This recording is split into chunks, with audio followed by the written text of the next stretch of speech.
Et là, il me dit je veux sortir et je veux une voiture. Et je lui dis vous savez très bien que c'est pas possible. Et il raccroche. Donc elle récupère ses affaires et il la rejoint, on est là, ils veulent fermer la porte pour avoir un moment à eux, mais pour autant, je laisse la porte entrouverte. Il y avait quelque chose qui me chiffonnait. Il prend un couteau et il lui met dans la gorge. Je suis avec un collègue et c'est ma première patrouille de nuit. Et on est sur le point d'arrêter un véhicule, je lui fais les signes réglementaires pour l'arrêter, il accélère et il tente de me renverser. Et en fait, pour un problème d'assurance, il était prêt à renverser un jeune gendarme. J'intègre l'escadron et la première fois où je suis confronté au racisme, sur une appréciation, on me met une note inférieure à 10. Et quand je demande des explications, on me dit votre tête me revenait pas. 22h, on nous appelle parce qu'il y a une maison en feu. On arrive avant les pompiers. Et les voisins nous disent, les parents sont pas là, par contre, il doit y avoir les enfants. Donc avec le collègue, on rentre, et les filles, elles étaient en haut dans leur chambre. Et on les récupère sous le bras. Quelques secondes après, t'as la maison qui s'embrase, parce qu'en plus, il y avait pas mal de structures en bois. C'est dans ces moments-là que tu peux voir la pire version de l'être humain.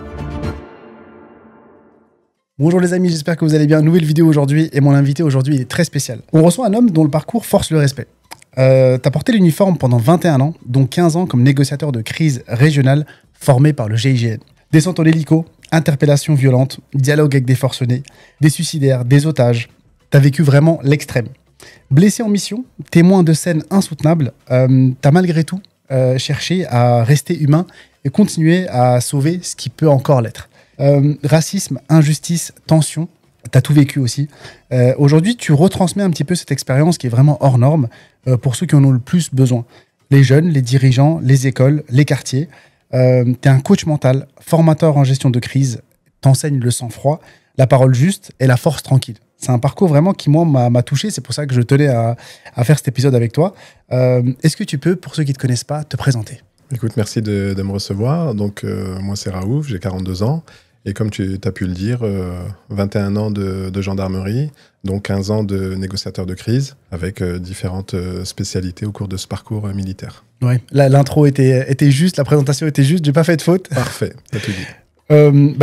J'ai prévu des petites questions pour toi, comme ça on peut découvrir un petit peu ton parcours, les missions un peu que tu as pu faire. Dans cette première partie, ta vie professionnelle, on va dire, a un petit peu commencé par le marketing et l'automobile. Qu'est-ce qui t'a poussé à tout plaquer pour rentrer dans la gendarmerie ? Après des études de commerce, et comme tu l'as dit, dans l'automobile et ensuite dans le marketing, animé par une soif de justice, puisque je n'aime pas l'injustice, c'est quelque chose que j'avais chevillé au corps depuis toujours. Et je me suis dit, pourquoi pas rentrer dans la gendarmerie avec cette dimension militaire, puisque j'ai toujours été attiré par cela. Et comme on a supprimé le service militaire il y a plusieurs années, j'avais ce côté servir la veuve, l'orphelin, les personnes opprimées, et avec l'uniforme et cette dimension militaire. Donc très vite, j'ai été attiré. Et ce qui m'a servi, ce que j'ai appris dans le commerce et dans le marketing, j'ai pu, à travers... là, c'était plus des clients, c'était des personnes auprès de qui il fallait apporter un concours. On se retrouve dans la même interaction. Du coup, la gendarmerie, si j'ai bien compris, c'est pas opposé à la police, mais c'est un peu différent. En quoi c'est différent ? Qu'est-ce qui a fait que tu as choisi l'un plutôt que l'autre ? C'est quoi le déclic ?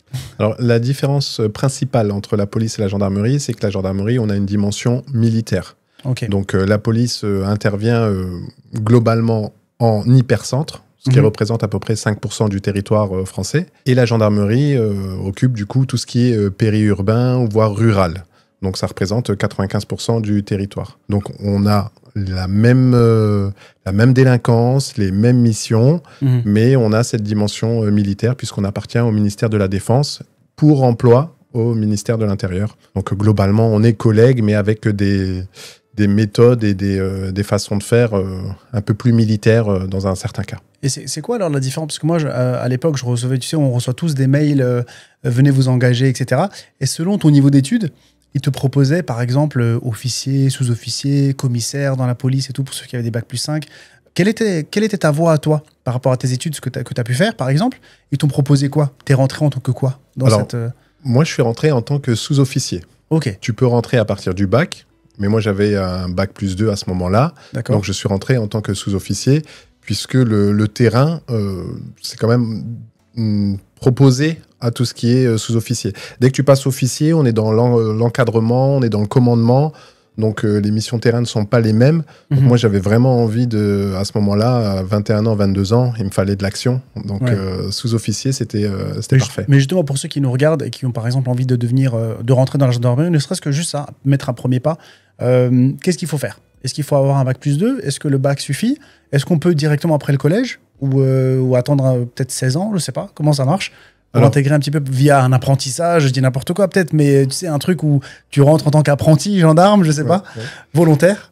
C'est simple. Avec le bac, tu peux y entrer. Sans le bac, tu peux y entrer, mais à un échelon moindre. Tout ce qui est gendarme adjoint volontaire, ou en police, c'est les ADS, c'est l'équivalent des gendarmes adjoints volontaires.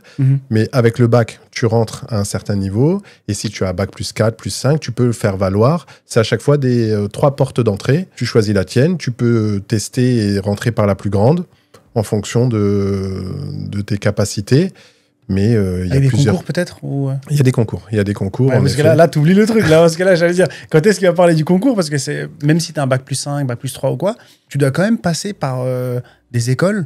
Je crois que pour la police, c'est Saint-Cyr ou un truc comme ça, où tu dois faire 18, 24 mois. Saint-Cyr, c'est pour le haut du spectre. C'est pour tout ce qui est officier et tout ça. Exactement, Mais il y a un concours, que ce soit pour la gendarmerie ou la police. Donc, je vais parler essentiellement de la gendarmerie. Ouais. Mais il y a un concours avec une école. Il y a plusieurs écoles en France, mais pendant entre 8, 10 et 12 mois, où on t'apprend l'essentiel de l'aspect militaire, de l'aspect pénal, du secours. Et surtout, on t'apprend à devenir un homme, quelque part, surtout quand ça arrive au début de ta vie. T'apprends énormément, puisque tu es confronté à la souffrance, au secours, aux difficultés et à la pire version de l'être humain. Le but, c'est de venir en renfort des autres citoyens. Justement, là, tu parlais d'un peu du pire côté de l'être humain. Toi, personnellement, tu as dit que tu as été confronté, par exemple, au racisme, à l'adversité. Évidemment, tu es d'origine algérienne. Et évidemment, comme moi, tu sais, ça se lit sur ton visage que tu n'es pas un Français de souche. Donc, comment ça se fait que ce racisme est présent dans une sphère aussi noble, on va dire, de l'État, comme les gendarmes, la police, les pompiers? Vraiment, je les mets tous dans le même sac, entre guillemets, parce que pour moi, c'est très noble et ça doit être très respecté. Et même là, comme tu as dit, tu as le côté mauvais de l'humain, où il y a du racisme, alors que toi, de ton côté, tu fais cette démarche d'utiliser un bac +2, d'aller dans cette parfois, c'est même mal vu dans les quartiers, tu sais, quand on vient d'un quartier, on dit « Ah ouais, il y en a un qui est devenu policier ou gendarme. Ah ouais, c'est devenu un keuf. Ah ouais, c'est un vendu. » Tu sais, des remarques comme ça qui, en fait, tu te prends les foudres des deux côtés. Tu as le racisme d'un côté de l'unité, et tu as même tes anciens potes ou le quartier ou du milieu où tu peux venir qui te disent « Ah ouais, lui, c'est un vendu, c'est devenu un gendarme. » Comment tu as géré ça et à quoi tu as été confronté? L'important, c'est d'être bien dans ses baskets et dans sa tête. La gendarmerie ou l'État, tu as cité l'État, la gendarmerie ou l'État ne sont pas racistes. Par contre, certaines personnes à l'intérieur peuvent avoir, par manque de connaissances, par intolérance, par préjugés ou a priori, peuvent avoir des comportements qui relèvent du racisme. Mais du moment où tu es bien dans tes baskets, bien dans ta tête, rien n'est incompatible. Tu peux être d'origine algérienne et tes parents ou tes origines ou ta double culture t'a transmis des valeurs, mais tu peux être complètement en adéquation et servir la nation, le drapeau. Et donc, pour moi, il n'y a aucune difficulté. Moi, je suis issu d'une double culture. C'est une richesse. L'essentiel des personnes qui m'ont côtoyé l'ont compris et y ont adhéré. Évidemment, la gendarmerie, la police, c'est que le reflet de la société. Donc, tu as certaines personnes qui peuvent être parfois un peu difficiles ou voire même relever du racisme. Mais avec la tête et les mots, tu parviens à faire bouger les lignes. Mais tu étais assez jeune finalement, parce qu'à quel âge tu rentres dans la gendarmerie et comment tu t'es confronté un peu au racisme à l'intérieur de la gendarmerie? J'ai 21 ans et quelques quand je rentre en gendarmerie. Très jeune. Ouais, très jeune. Mais du coup, alors je finis bien classé en école, je finis dans les 5 premiers. J'intègre un escadron très réputé en France. Incroyable, c'était 5 sur 100, hein, c'est ça, okay. 5 sur 100, donc il fallait se battre. Ah oui, bah oui. Il fallait se battre, tu fais un top sortir 5. du lot. Ouais. Mais j'intègre l'escadron et la première fois où je suis confronté au racisme, sur une appréciation, on me met une note inférieure à 10. Alors que j'ai pas fait de vagues, j'étais volontaire pour tout et j'étais dans le haut du panier. Et quand je demande des explications, on me dit votre tête me revenait pas. C'est comme ça. Ah ouais, donc c'est un gradé. C'est pas l'image de la gendarmerie, mais c'est un gradé. Et là, on a une première. Le premier coup d'épaule qui arrive. Ouais, vraiment. Mais comment tu gères ça? Parce que tu sais, t'arrives à 21 ans, t'as le sang chaud, t'arrives, t'es jeune, t'es volontaire, comme tu l'as dit, et on te fait une remarque comme ça. Comment t'arrives on me fait une remarque comme ça, moi j'arrête. Je dis, attends, je viens, j'essaie de me battre pour mon pays, on me traite comme ça, je m'en vais, il y a d'autres trucs, j'ai 21 ans, j'ai un bac +2, je peux faire d'autres tafs qui vont peut-être me payer même plus. Ok. Comment t'as géré ça? Mais ça, c'est une option, s'en aller. Exactement. Mais il y en a d'autres. Il y en a d'autres. Que toi, t'as choisi, du coup. Voilà. En fait, tu restes, tu expliques, tu persistes, tu persévères. Et là où on s'attendrait, en te provoquant, on s'attend à ce que tu aies une réaction parfois excessive ou qui peut conforter certains préjugés a priori, justement, là, la force tranquille.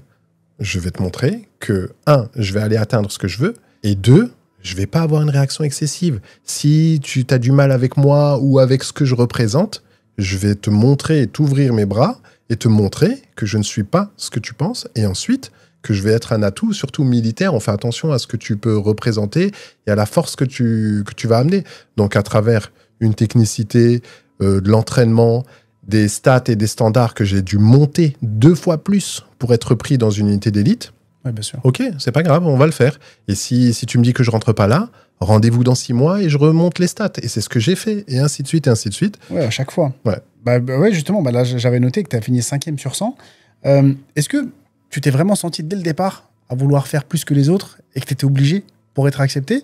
Ou c'est le fait que voilà, tu es bon dans ce que tu fais, donc tu as fini 5e, il n'y a pas de... Non, des petits, en fait, tu dois faire plus que les autres. Je veux dire, là... Ça a toujours été ton moteur, ça a toujours été ta philosophie. Bien sûr. La société, et ça n'a rien à voir avec forcément l'immigration, mais il suffit d'évoluer dans un contexte particulier, et alors se battre plus pour obtenir plus, c'est le principe de même tout être humain. Alors des fois, il y a des injustices, évidemment, il y a quelqu'un qui peut avoir plus facilement, mais si on se compare aux autres, on ne va pas avancer. Donc, fais ton petit bonhomme de chemin, trouve du carburant et de la source de la motivation là où il y en a. L'éducation des parents est fondamentale. L'éducation est prioritaire et c'est ce qui te permet d'avoir du carburant. Et après, quand tu arrives à 42 ans, quand tu regardes derrière, là, tu t'aperçois que le chemin parcouru, les combats menés ont été bons. Et là, on peut être fier et être dans cette démarche aujourd'hui de partage. Mais tu as fait plus de 20 ans de carrière. C'est-à-dire qu'en fait, entre guillemets, tu as tout vécu. C'est-à-dire que tu as vécu l'ère des réseaux sociaux, où tu sais, ça balance, les infos, elles vont très très vite, que ce soit en interne, en externe, les fuites, enfin vraiment, les infos, elles sont partout. Aujourd'hui, en 2025, franchement, sur Twitter, tu fais un truc de travers, que ce soit policier, gendarme, voilà, les images, elles sont sur Internet, elles sont sur Twitter, elles font vite le tour. Tu peux rien cacher, quasiment. Mais toi, tu as vécu aussi le côté du début, où il n'y avait pas forcément cette médiatisation à outrance et que toutes les images, elles circulent sur les réseaux. Est-ce que tu vois un changement, toi, depuis l'époque où toi t'étais à aujourd'hui? Est-ce que la police est plus méchante, moins méchante, elle est plus laxiste? On dit à chaque fois que la police fait son travail, mais derrière, les jugements ne tombent pas, les sanctions ne tombent pas, mais que voilà, la police, parfois, police ou gendarmerie, ils sont frustrés. Ils disent que voilà, nous, on fait le job, on arrête les gens, mais ils sont pas condamnés. Donc, est-ce que toi, tu as vu cette différence de traitement du début à aujourd'hui, avec les réseaux, sans les réseaux? C'est vrai que d'un point de vue sociétal, on a une évolution. C'est évident, en 21 ans, on a une évolution. Peut-être que certains problèmes qui existaient il y a 20 ans sont beaucoup plus visibles aujourd'hui à travers cette ère des réseaux sociaux. Ouais. Mais pour autant, globalement, il y a quand même des garde-fous en police et en gendarmerie, des organismes de contrôle, t'as l'IGPN, t'as l'IGGN, tout ce qui contrôle le comportement et l'éthique et la déontologie des policiers et des gendarmes. Donc, évidemment, encore une fois, c'est des êtres humains. Donc, ils peuvent fauter. Ils peuvent être dans une société beaucoup plus violente, donc avoir des réactions qui peuvent être parfois commandées par le contexte et qui, avec le recul, parce qu'on n'y était pas, on peut porter un jugement et se dire, tiens, c'était pas adapté, là, c'était excessif, et ci et ça. Mais après, encore une fois, la gendarmerie court après la formation, l'éthique, la maîtrise, le contrôle, pour éviter de tomber dans ces excès. Et le moindre excès, en effet, tu l'as dit, est médiatisé. Donc, encore une fois, il y a un travail à effectuer sur la formation pour encore accentuer. Et au sein de ce contexte global là, de société là, qui est de plus en plus violent, et forcément, le gendarme ou le policier peut être montré du doigt, à tort ou à raison, c'est à nous de nous positionner. C'est vrai que toi, tu es, entre guillemets, retraité de ce métier-là, ce qui fait que tu t'en parles un peu avec du recul. On a encore des cas, il y avait quelques années, il y avait le cas Cédric Chouviat qui était littéralement étouffé par des policiers. On a eu il y a quelques temps Naël et l'histoire du refus d'obtempérer, qui lui a coûté la vie au final. Quelle est ta vision là-dessus? Parce que généralement, tu sais, on a vraiment deux côtés, quoi. C'est le côté un peu Twitter. Soit les gens, ils étaient contents que ça arrive et que bah, c'est mérité, fallait pas refuser d'obtempérer.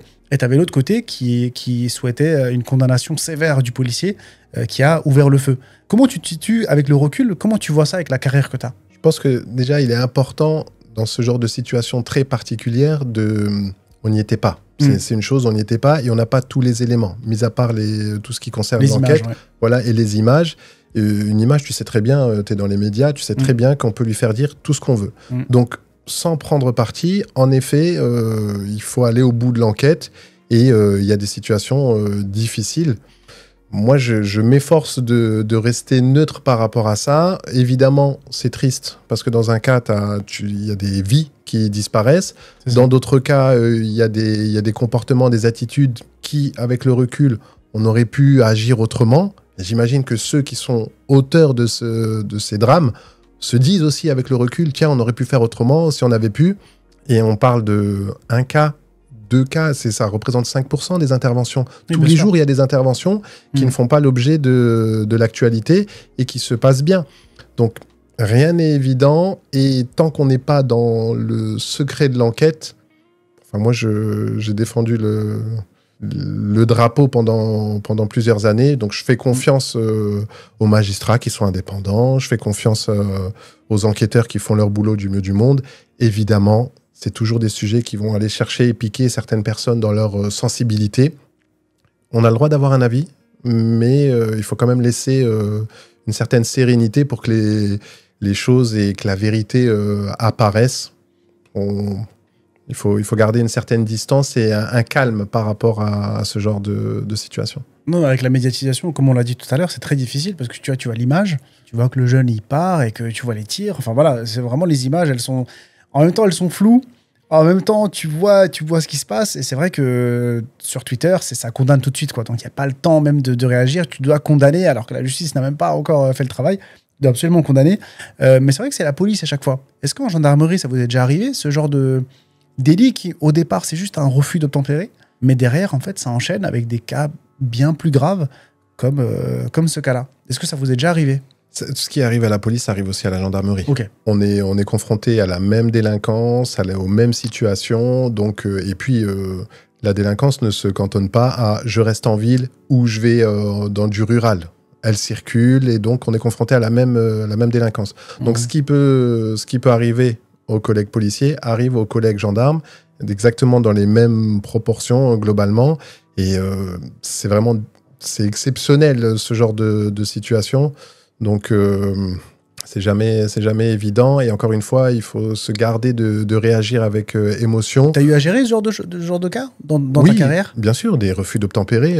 Ma première patrouille. Donc dès le départ. La première patrouille de nuit, je suis avec un collègue et c'est ma première patrouille de nuit. Et on est sur le point d'arrêter un véhicule. Je lui fais les signes réglementaires pour l'arrêter. Il accélère et il tente de me renverser. Ah ouais, toi c'était à pied du coup? Ouais, j'étais à pied. On allait le contrôler. Et il nous fonce dessus. Il me fonce dessus et donc j'ai à peine le temps de sauter sur le côté.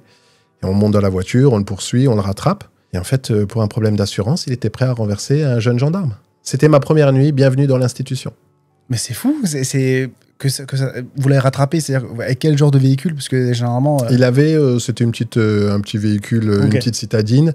Nous, on avait un véhicule un peu plus puissant. Ouais. On l'a rattrapé, ça s'est bien fini. Mais tu as tellement de paramètres. Quand tu es dans l'adrénaline, quand tu es dans un contexte comme ça, un véhicule qui tente de te percuter, tu sais pas ce qu'il a fait, tu sais pas qui est dedans, tu ne connais pas ses intentions.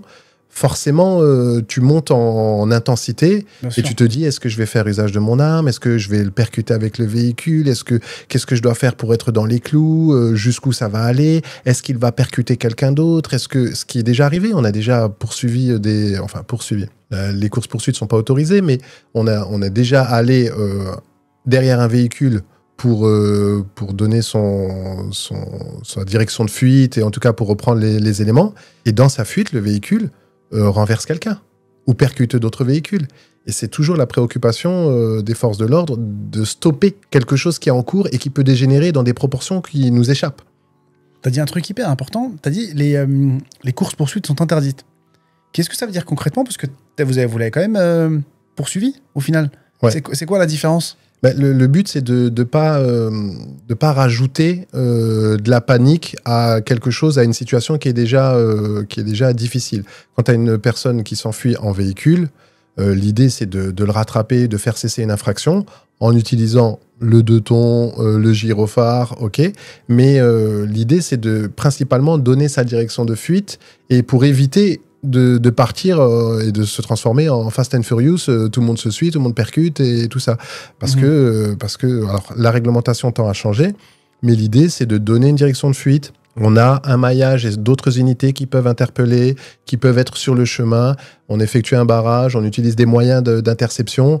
Mais l'idée, c'est pas de le poursuivre parce que forcément, quand tu rentres dans l'esprit de celui qui s'enfuit, il est prêt à tout pour pas se faire attraper. Exactement. Et nous, on veut pas le mettre dans cet état. Nous, on veut où il s'arrête, où peu importe, il peut se mettre à un autre endroit, se cacher ou autre.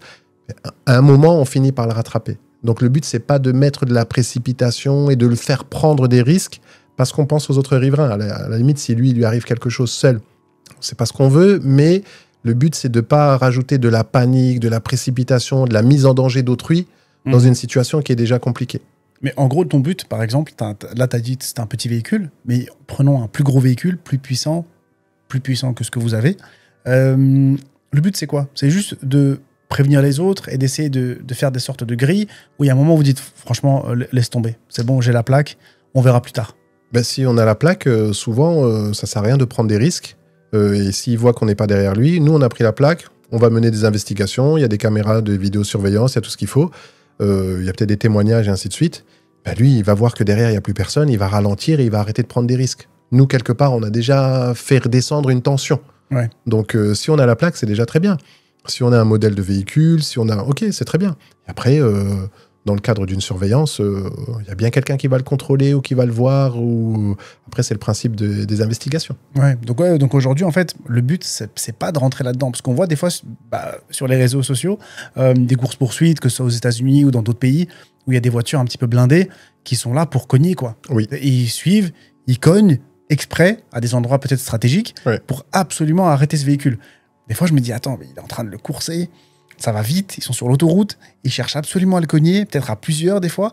Et c'est vrai que c'est dangereux. En France, on n'a quand même pas ça. Non. C'est quand même pas les États-Unis, quoi. C'est pas la même doctrine qu'aux États-Unis. Ouais. Ça, c'est une certitude. Aux États-Unis, on t'arrête, mort ou vif. Ah oui, on te percute. Et tu remarqueras que dans les véhicules de la police américaine, tu as des espèces de pare-buffles devant, de percussion. Tu as des dispositifs qui, lorsqu'ils sont trop près du véhicule, ils peuvent le lancer et ça capte les deux pneus arrière du véhicule et ça on n'a pas en France parce que c'est pas l'idée, c'est pas la doctrine, on n'est pas là-dedans parce que sinon ça devient vite le Far West. Parce que franchement, d'un point de vue personnel, je trouve que la police française, ou que ce soit les gendarmes, la police, je les trouve extrêmement gentils. Je trouve que aujourd'hui, la police, déjà on la craint pas, c'est-à-dire qu'on voit des policiers, t'as pas une sorte de crainte, alors qu'aux États-Unis, la crainte, elle est vraiment présente. Ne serait-ce que pour un défaut d'assurance, je pense que si en France, on avait la même doctrine qu'aux États-Unis, ça ne viendrait même pas à l'idée aux gens de dire « Attends, j'ai une Clio 3, je vais essayer d'échapper au mec qui a une Mégane RS, je vais essayer de le semer, quoi. » Donc, en France, je les trouve extrêmement gentils. Quelle est ta vision là-dessus? Est-ce que vous vous trouvez trop gentil? Moi, je trouve pas qu'on est trop gentil. Et surtout, tu te vois percuter un véhicule parce qu'il a un défaut d'assurance? Aux États-Unis, je sais pas, j'ai l'impression que j'ai l'impression qu'ils y vont, quoi. Non, c'est. Après, tu t'évoques deux notions intéressantes. Tu parles de craint, mais moi, j'ai envie de dire, il faut privilégier le respect. C'est la différence. C'est la même chose avec un parent. Est-ce qu'il vaut mieux être craint ou être respecté? Et il y a un enjeu. Je pense pas qu'il faut aller chercher à être craint par les jeunes ou par la population. Par contre, à être respecté. En effet, il y a tout un travail à effectuer, mais là, c'est pas un problème que police ou gendarmerie. Tu vois bien, les parents ne sont plus respectés de la même manière. Dans l'éducation nationale, les professeurs ne sont plus respectés de la même manière. N'importe qui représente une autorité n'est plus respecté. Et là, on a un enjeu sur les jeunes d'aujourd'hui. Ouais, je te trouve vachement humaniste quand même là-dessus. Même le président, il y a quelques jours, là, au jour du tournage, attends, on est quelle date? On est le 17 juillet. C'était à quelques jours près, hier ou avant-hier, je sais plus. Le président disait qu'il fallait être craint, etc. Et c'est vrai que je trouve que la police, en ce moment en tout cas, je trouve que elle n'est pas crainte du tout. C'est-à-dire qu'on est dans un truc où, ouais, c'est la police, c'est pas grave. Je vais tenter la fuite. Au pire, je me fais attraper, j'aurai pas grand-chose. Et c'est vrai que ça pousse un petit peu la délinquance ou ceux qui le souhaiteraient, pour un défaut d'assurance ou pour plus grave, de se dire, bon, j'ai une voiture de location, elle est puissante, je la tente. Au pire, qu'est-ce que je risque? Et ça, c'est vrai que je trouve ça dangereux. Qu'est-ce que t'en penses? En fait, police ou gendarmerie, ou même les autres corps de métier, tu es craint et respecté par les honnêtes gens. C'est vrai. Et tous ceux qui décident de passer la ligne et d'avoir un comportement déviant, en fait, même aux États-Unis, regarde, ils ont encore plus de marge de manœuvre, ils percutent, ils peuvent tirer. Pour autant, tu as les mêmes comportements déviants. Quand tu as décidé d'avoir un comportement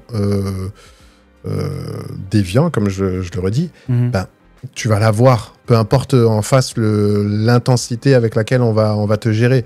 Donc, je pense qu'il y a, encore une fois, il faut travailler sur cette humanité. Hein, tu l'as dit, ça me caractérise. Mais sur ce respect qu'il faut aller lier, recréer avec la population, avec les jeunes, avec les gens qui nous entourent. Si tu respectes ton prochain, tu as déjà fait l'essentiel du rapport humain. Ouais, j'essaie de démêler un petit peu ça parce que tu as le travail de la police et de la gendarmerie, derrière tu as le travail de la justice. Que souvent dans les médias, sur les plateaux, on remet à chaque fois en question parce qu'on se dit, attends, pourquoi aux Émirats, dans des villes comme Dubaï, etc., il n'y a quasiment pas de délinquance, il n'y a pas de comportement déviant, comme tu l'as dit, des fois même dans les pays du Maghreb, comme le Maroc par exemple, où il y a eu quelques comportements, ça a vite été coupé net. Et c'est vrai qu'on se dit, comment ils font? Est-ce que c'est le côté justice ou c'est le côté police qui est meilleur? Qu'est-ce que tu en penses? Je pense qu'il y a plusieurs paramètres qui sont liés. Forcément, l'un et l'autre ne sont pas à dissocier. Je veux dire, l'action des enquêteurs et l'action de la justice sont liées. Mais encore une fois, les magistrats font ce qu'ils peuvent comme ils peuvent. Et on a bien un problème carcéral où nos prisons sont bondées, surchargées. Mais puisque tu compares avec d'autres pays du Maghreb ou du Moyen-Orient, les contextes sont pas différents. L'historique n'est pas différent. La mémoire collective n'est pas la même. Tout est différent. C'est incomparable. On peut pas comparer les histoires, le comportement des gens et la délinquance. La délinquance ici n'est pas la même. Les enjeux ne sont pas les mêmes. Ici, tu vas vouloir t'approprier, je sais pas, un scooter, une voiture. Peut-être que dans un pays autre, en Asie, où c'est peut-être de la nourriture, et tu t'exposes pas au même risque. Donc, tout est lié, c'est pas comparable, mais pour autant, je pense que tous les acteurs à différents endroits, que ce soit des enquêteurs, que ce soit la justice, les magistrats, que ce soit tout ce qui est système pénitentiaire, tout le monde fait de son mieux. Et après, on est obligé de tirer un constat. Peut-être qu'on manque de moyens et on en voudrait plus puisque la société évolue et la délinquance évolue. Et comme tu l'as dit, les jeunes aussi sont prêts à plus et à commettre. Donc, il faut suivre ce mouvement. Il y a des choses qui essayent d'être faites. Donc, c'est pas évident. Ouais, je me fais la voix un petit peu des réseaux sociaux et de ce que les gens disent sur Internet parce que c'est vrai que quand on voit des petites choses comme ça qui arrivent, même quand ça concerne pas la police, par exemple, tu te fais squatter ton appartement. Aujourd'hui, la justice, elle met des plombes. Quand il y a un truc qui se passe, pareil, la justice, elle met des plombes à faire quelque chose. Et c'est vrai que c'est difficile à accepter parfois pour la population de voir des injustices comme ça, on en parlait tout à l'heure, et de dire, bon, bah, on peut rien faire. La justice ne propose rien. Donc, c'est vrai que c'est compliqué. En parlant de comportement un petit peu déviant, tu as une anecdote folle où tu as été blessé au couteau en Guyane. J'ai jamais été blessé au couteau. Donc, c'est pour ça que là, c'est parfait que je puisse te poser la question. Qu'est-ce qu'on ressent quand on est blessé comme ça et entre guillemets, bah, ta vie est l'enjeu, quoi. À partir du moment où tu t'es blessé au couteau, c'est pas un coup. Donc, comment tu as ressenti ça? Est-ce que tu peux nous raconter cette anecdote? Yes. Alors, on était en Guyane, à Kourou, et on avait un couple qui venait de se disputer. Et pour autant, on les a séparés, ça s'est bien passé. Quelques jours après, madame revient pour récupérer des affaires. Donc, on sécurise son retour pour qu'elle récupère des affaires. Monsieur avait fait l'objet d'une garde à vue, mais il était laissé libre. On sécurise sa venue à madame, et là, on est surpris par leur comportement, puisqu'ils sont de nouveau très proches. Ouais. Très proches, et la dispute d'il y a 2 jours n'existe plus. Mais ils sont même trop proches. C'était même louche. On ne comprenait pas. Donc, une grosse dispute 2 jours avant? Oui. Et grosse dispute. Alors, essaie de décrire un petit peu cette dispute. C'était quoi? C'était physique? C'était Il y avait verbal? des violences. Okay. Monsieur avait bousculé madame. Okay. Donc, et comme on était spécialisé, en tout cas moi, j'en ai fait un combat, les violences faites aux femmes. Mm-hmm. Donc, monsieur a fait l'objet d'une garde à vue. Il a dû s'expliquer. Madame n'a pas déposé plainte. Il a fait quand même l'objet de certaines mesures, puisqu'on on touche pas à une femme, on n'agresse pas quelqu'un, c'est normal. Et encore moins une femme. Mm-hmm. Mais pour autant, ils se sont retrouvés. Alors, on était très vigilants. Et moi, il y avait quelque chose qui me chiffonnait dans l'attitude de monsieur. Je le trouvais anormalement calme et très câlin. 2 jours après. 2 jours après. Donc, elle récupère ses affaires. Et elle récupère des affaires dans la salle de bain. Il la rejoint. On est là. Ils veulent fermer la porte pour avoir un moment à eux. C'est pas notre rôle. Mais pour autant, je laisse la porte entrouverte. Et il y avait quelque chose qui me chiffonnait. Et il prend un couteau. Il prend un couteau et il lui met dans la gorge. Alors, et on est à côté. Hein. À sa compagne du moment. À sa compagne, ouais. Il lui met comme ça, donc il préparait son coup. Donc il lui met dans la gorge, on intervient, on fait ce qu'il faut pour la maintenir en vie, et lui par contre on l'interpelle. Et dans son mouvement, il blesse un collègue, et moi il me blesse aussi à la cuisse. Donc, Non mais c'est dingue là, devant vos yeux. Ouais. C'est quoi son comportement à elle à ce moment-là? Elle était... elle n'a pas vu venir et elle était très câline. Elle voulait même plusieurs fois, ils nous ont demandé de les laisser. Ils étaient partis pour se rabibocher. Okay. Mais lui, il avait d'autres intentions. Non, mais c'est dingue. Elle a rien vu venir et une attaque à la gorge. Ouais. Au couteau. Ouais, ses intentions étaient nettes. Et elle a survécu? Oui, elle a survécu. Elle a survécu, c'est un miracle, mais... c'est vraiment un miracle. Hein, parce que... C'est dans l'adversité, c'est dans ces moments-là que tu peux voir la pire version de l'être humain. Et là... Bah, typiquement, ce genre de... Tu vois, c'est grave quand même. Pour moi, c'est une tentative d'assassinat. Une attaque à la gorge. Il blesse 2 agents. Ouais. Et au final, qu'est-ce qu'il a pris comme sanction? Ah non, là, on est sur la totale. Là, okay. il prend ce qu'il faut. Et évidemment, il est emprisonné plusieurs années. Il est reconnu coupable. Là, il n'y a pas de... C'est pas sujet à interprétation. Non, parce que là, des fois, on voit des cas où le mec prend 5 ans, au bout de 2 ans, il a des remises de peine, 1 an et demi, il est dehors. Ça, quand tu vois la population, quand elle voit ça, elle se dit, mais attends, mais comment le mec, il a quand même tenté de tuer sa compagne, et il sort au bout de 2 ans. Mais là, ça n'a pas été le cas. Non, ça n'a pas été le cas. Et en effet, dans certains cas, il y a des aménagements ou des choses, surtout quand tu perds quelqu'un. Derrière, si l'auteur est emprisonné, que tu l'emprisonnes 5 ans ou que tu l'emprisonnes 20 ans, ça ne sera jamais assez et ça ne te fera jamais revenir la personne disparue. Donc, pour pallier ou pour combler une peine ou un manque ou une détresse, il n'y aura jamais assez. Quoi qu'on fasse. Non, et là, que ce soit en France ou aux États-Unis, tu n'auras jamais assez. Bien que tu aies un cumul des peines aux États-Unis et que tu peux être condamné pour 115 ans, mais c'est jamais assez. Mais voilà, il existe toujours des recours. Voilà, il faut faire quand même confiance à ce qui est fait. Et après, si tu payes pas ici, tu payes plus tard. Tu payes plus tard, ouais. Ça, c'est ton côté croyant qui parle. Vos blessures à vous deux, Du coup, il y a un autre homme, un autre agent Oui, qui a été blessé. Tous les deux de la même façon.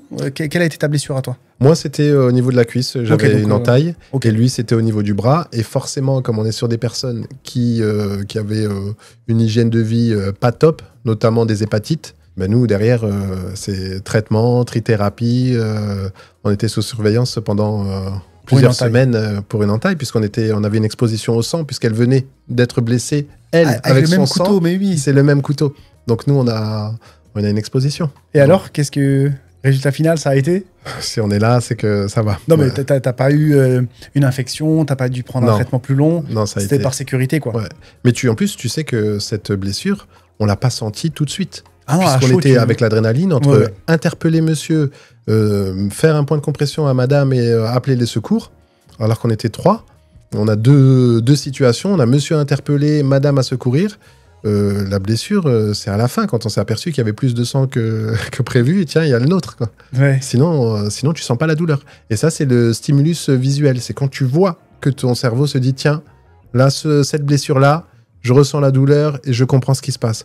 Tant que tu le vois pas, l'adrénaline te permet de faire un certain nombre de choses sans t'en soucier. Bon, c'est pas une blessure non plus trop grave. C'est-à-dire que elle n'est pas handicapante. Si on t'avait sectionné un ligament ou autre sur le coup, évidemment, je pense que tu l'avais tout de suite senti. Mais là, effectivement, c'est une blessure où tu t'es rendu compte après. Ces blessures-là, est-ce que... Alors, question peut-être vraiment très financière, mais est-ce que quand tu es blessé comme ça, tu as un risque... Est-ce que vous êtes dédommagé financièrement? Ou comment ça se passe? Ou en fait, c'est les risques du métier, débrouillez-vous? C'est les risques du métier. T'as pas de dédommagement parce que t'es blessé. Et en plus, en fonction de quelle échelle. Si c'est une grosse blessure, t'as une grosse prime, et si c'est une petite, t'en as une moindre. Non, c'est les risques du métier. D'accord. Tu t'as signé, ça t'expose.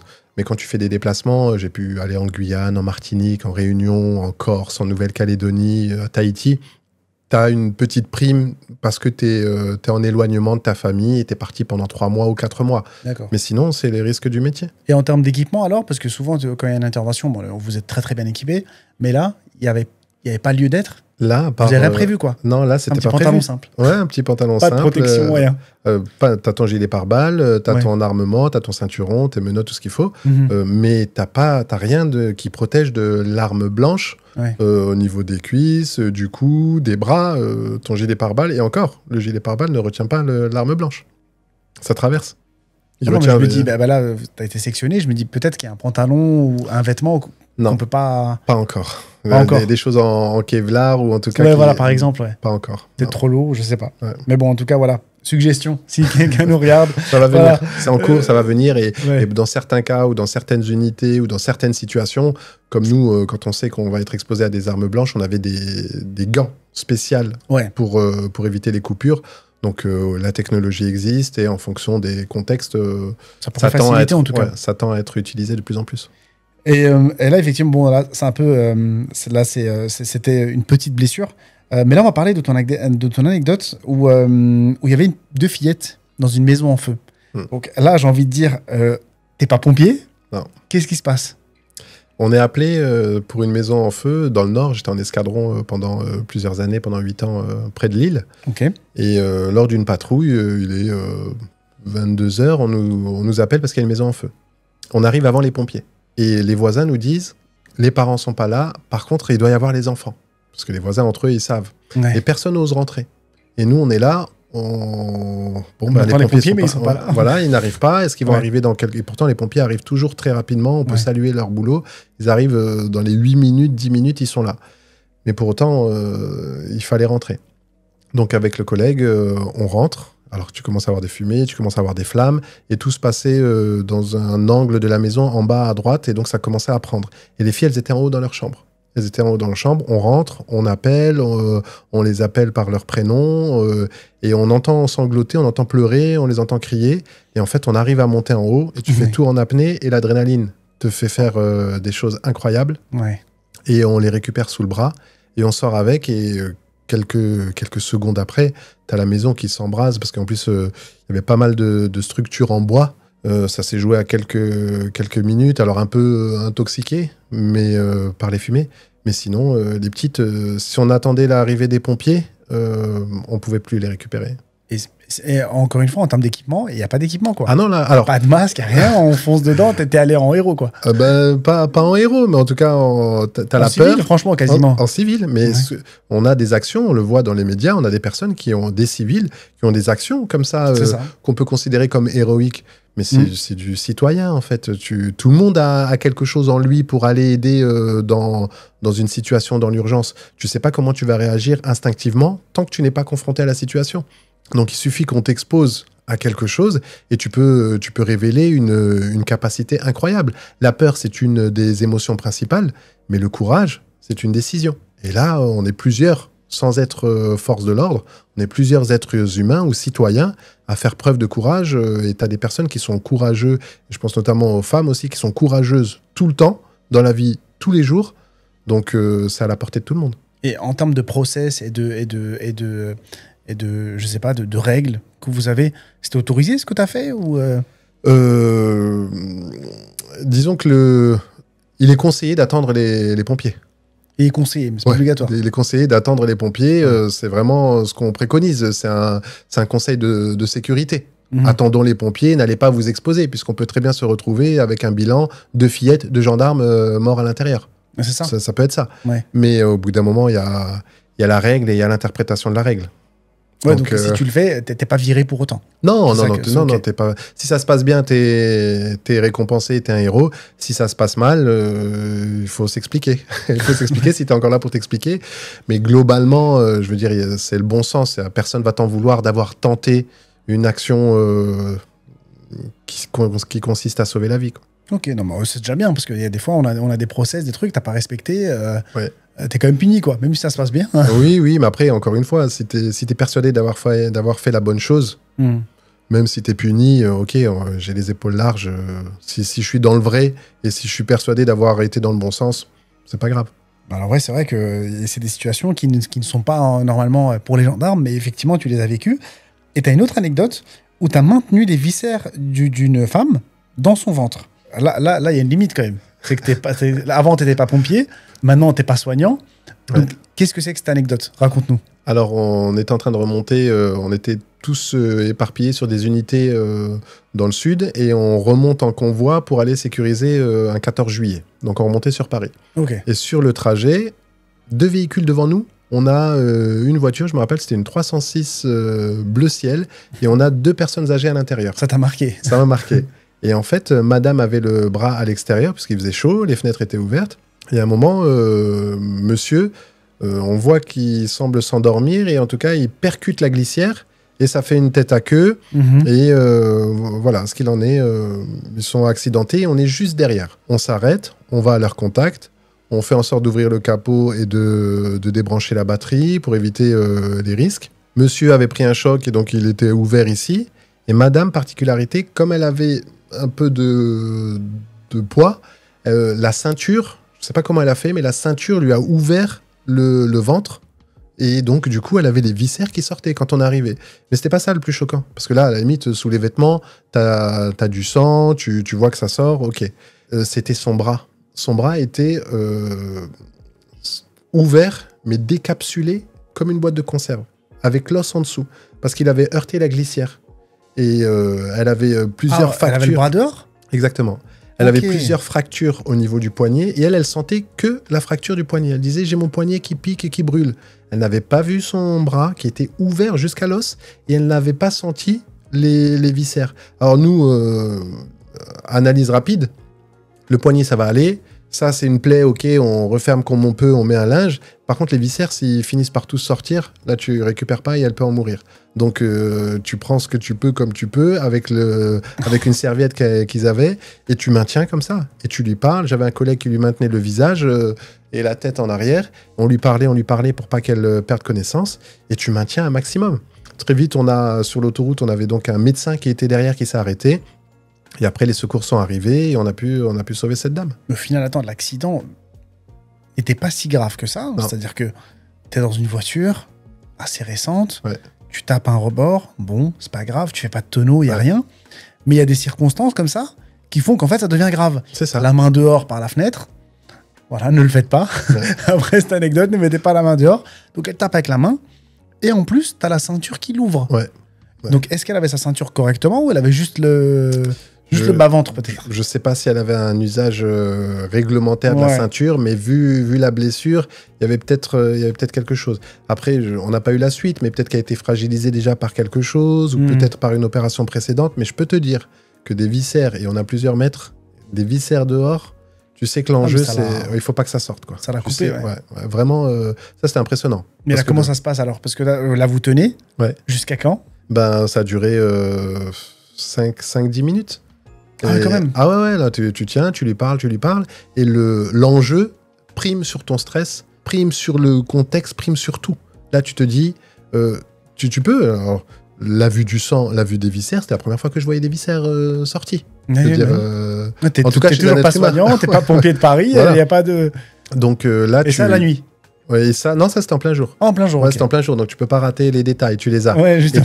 t'as tout, t'as l'odeur, t'as le sang, t'as elle qui parle et qui crie, t'as son mari qui s'inquiète et qui est là, qui gravite autour. Donc, voilà, t'as un uniforme et en plus tu mets cette cape de allez, on y va, il y a une mission à tenir. Ouais, l'humain, Parce quoi. que si tu le fais pas, Ouais. qui va le faire? Alors j'avais des collègues qui se sont dit ah non, il y a du sang, je vais faire la circulation, je vais faire autre chose, je me sens pas. Ok, mais si on est plusieurs à pas se sentir, au bout d'un moment, quelqu'un va devoir le faire. Donc on était là à deux et on a fait le... Et encore une fois, sans matériel particulier, Rien du tout. vous devenez des soignants le temps d'eux. C'est Et ça. alors, est-ce que l'histoire s'est bien finie avec cette dame ou... Ça s'est bien fini, elle a été prise en charge. Ouais, vous avez des nouvelles quand même? Enfin, on par la suite, quoi. sait quand elle est prise en charge par le SAMU que ça va aller. Et que Ok. du coup, il nous remercie pour ce qu'on a fait, ça va aller. Bon, mais vous avez pas une nouvelle une semaine après? Non, parce que tu sais, nous on continue notre mission et on Oui. n'a pas les contacts, on n'a rien et éventuellement on donne nos coordonnées pour témoigner si besoin. Mais là, c'est un accident, c'est assez simple comme procédure. Bon, bah ouais, bon. Mais c'est vrai que c'est des situations où on se dit, bon, en tant qu'être humain normal, si ça m'arrive, qu'est-ce que je dois faire? Il faut y aller, quoi. C'est ça. Faut improviser ce qu'on peut et puis... C'est ça. Mais En c'est pour attendant ça les que. Pardon, je te coupe, mais on est une bibliothèque. Chaque être humain est une grande bibliothèque et dedans, tu as des tiroirs. Tu as des tiroirs et dedans, des ressources dans chaque tiroir. Donc, si tu es personnel soignant, eh ben, dans tout ce qui est médecine, soins, secours, eh ben, tu as du contenu, tu as des ressources, tu as des outils que tu as appris au cours d'un cursus. Mais si tu as des tiroirs et que tu en as besoin, eh ben, en fait, ça va être que l'instinct. Si tu n'as pas de contenu, ça va être que l'instinct. Et même quand tu as du contenu, encore une fois, c'est l'instinct, c'est le jour J, quand il se passe quelque chose, tu sauras comment tu vas réagir. J'ai des collègues qui étaient ceinture noire de telle ou telle discipline.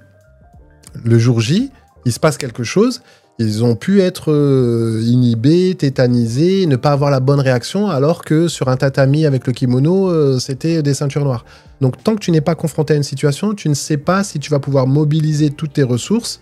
Et à contrario, fais-toi confiance, plus tu te prépares, plus tu es en mesure de faire face à une situation. Et on n'est pas tous égaux face à l'instinct. Mais c'est dur. Là, tu me parlais de ceinture noire et Est-ce que tu parles de situation de combat, par exemple, où il y a une altercation avec des gens? Ouais. De quel genre de situation tu parles? Est-ce que tu as une anecdote par rapport à ça? Ouais, c'est ça. J'ai un collègue qui était ceinture noire. C'était mon prof de Krav Maga. Ok. Et il se retrouve au cinéma avec sa femme et il est importuné par un jeune de 17 ans.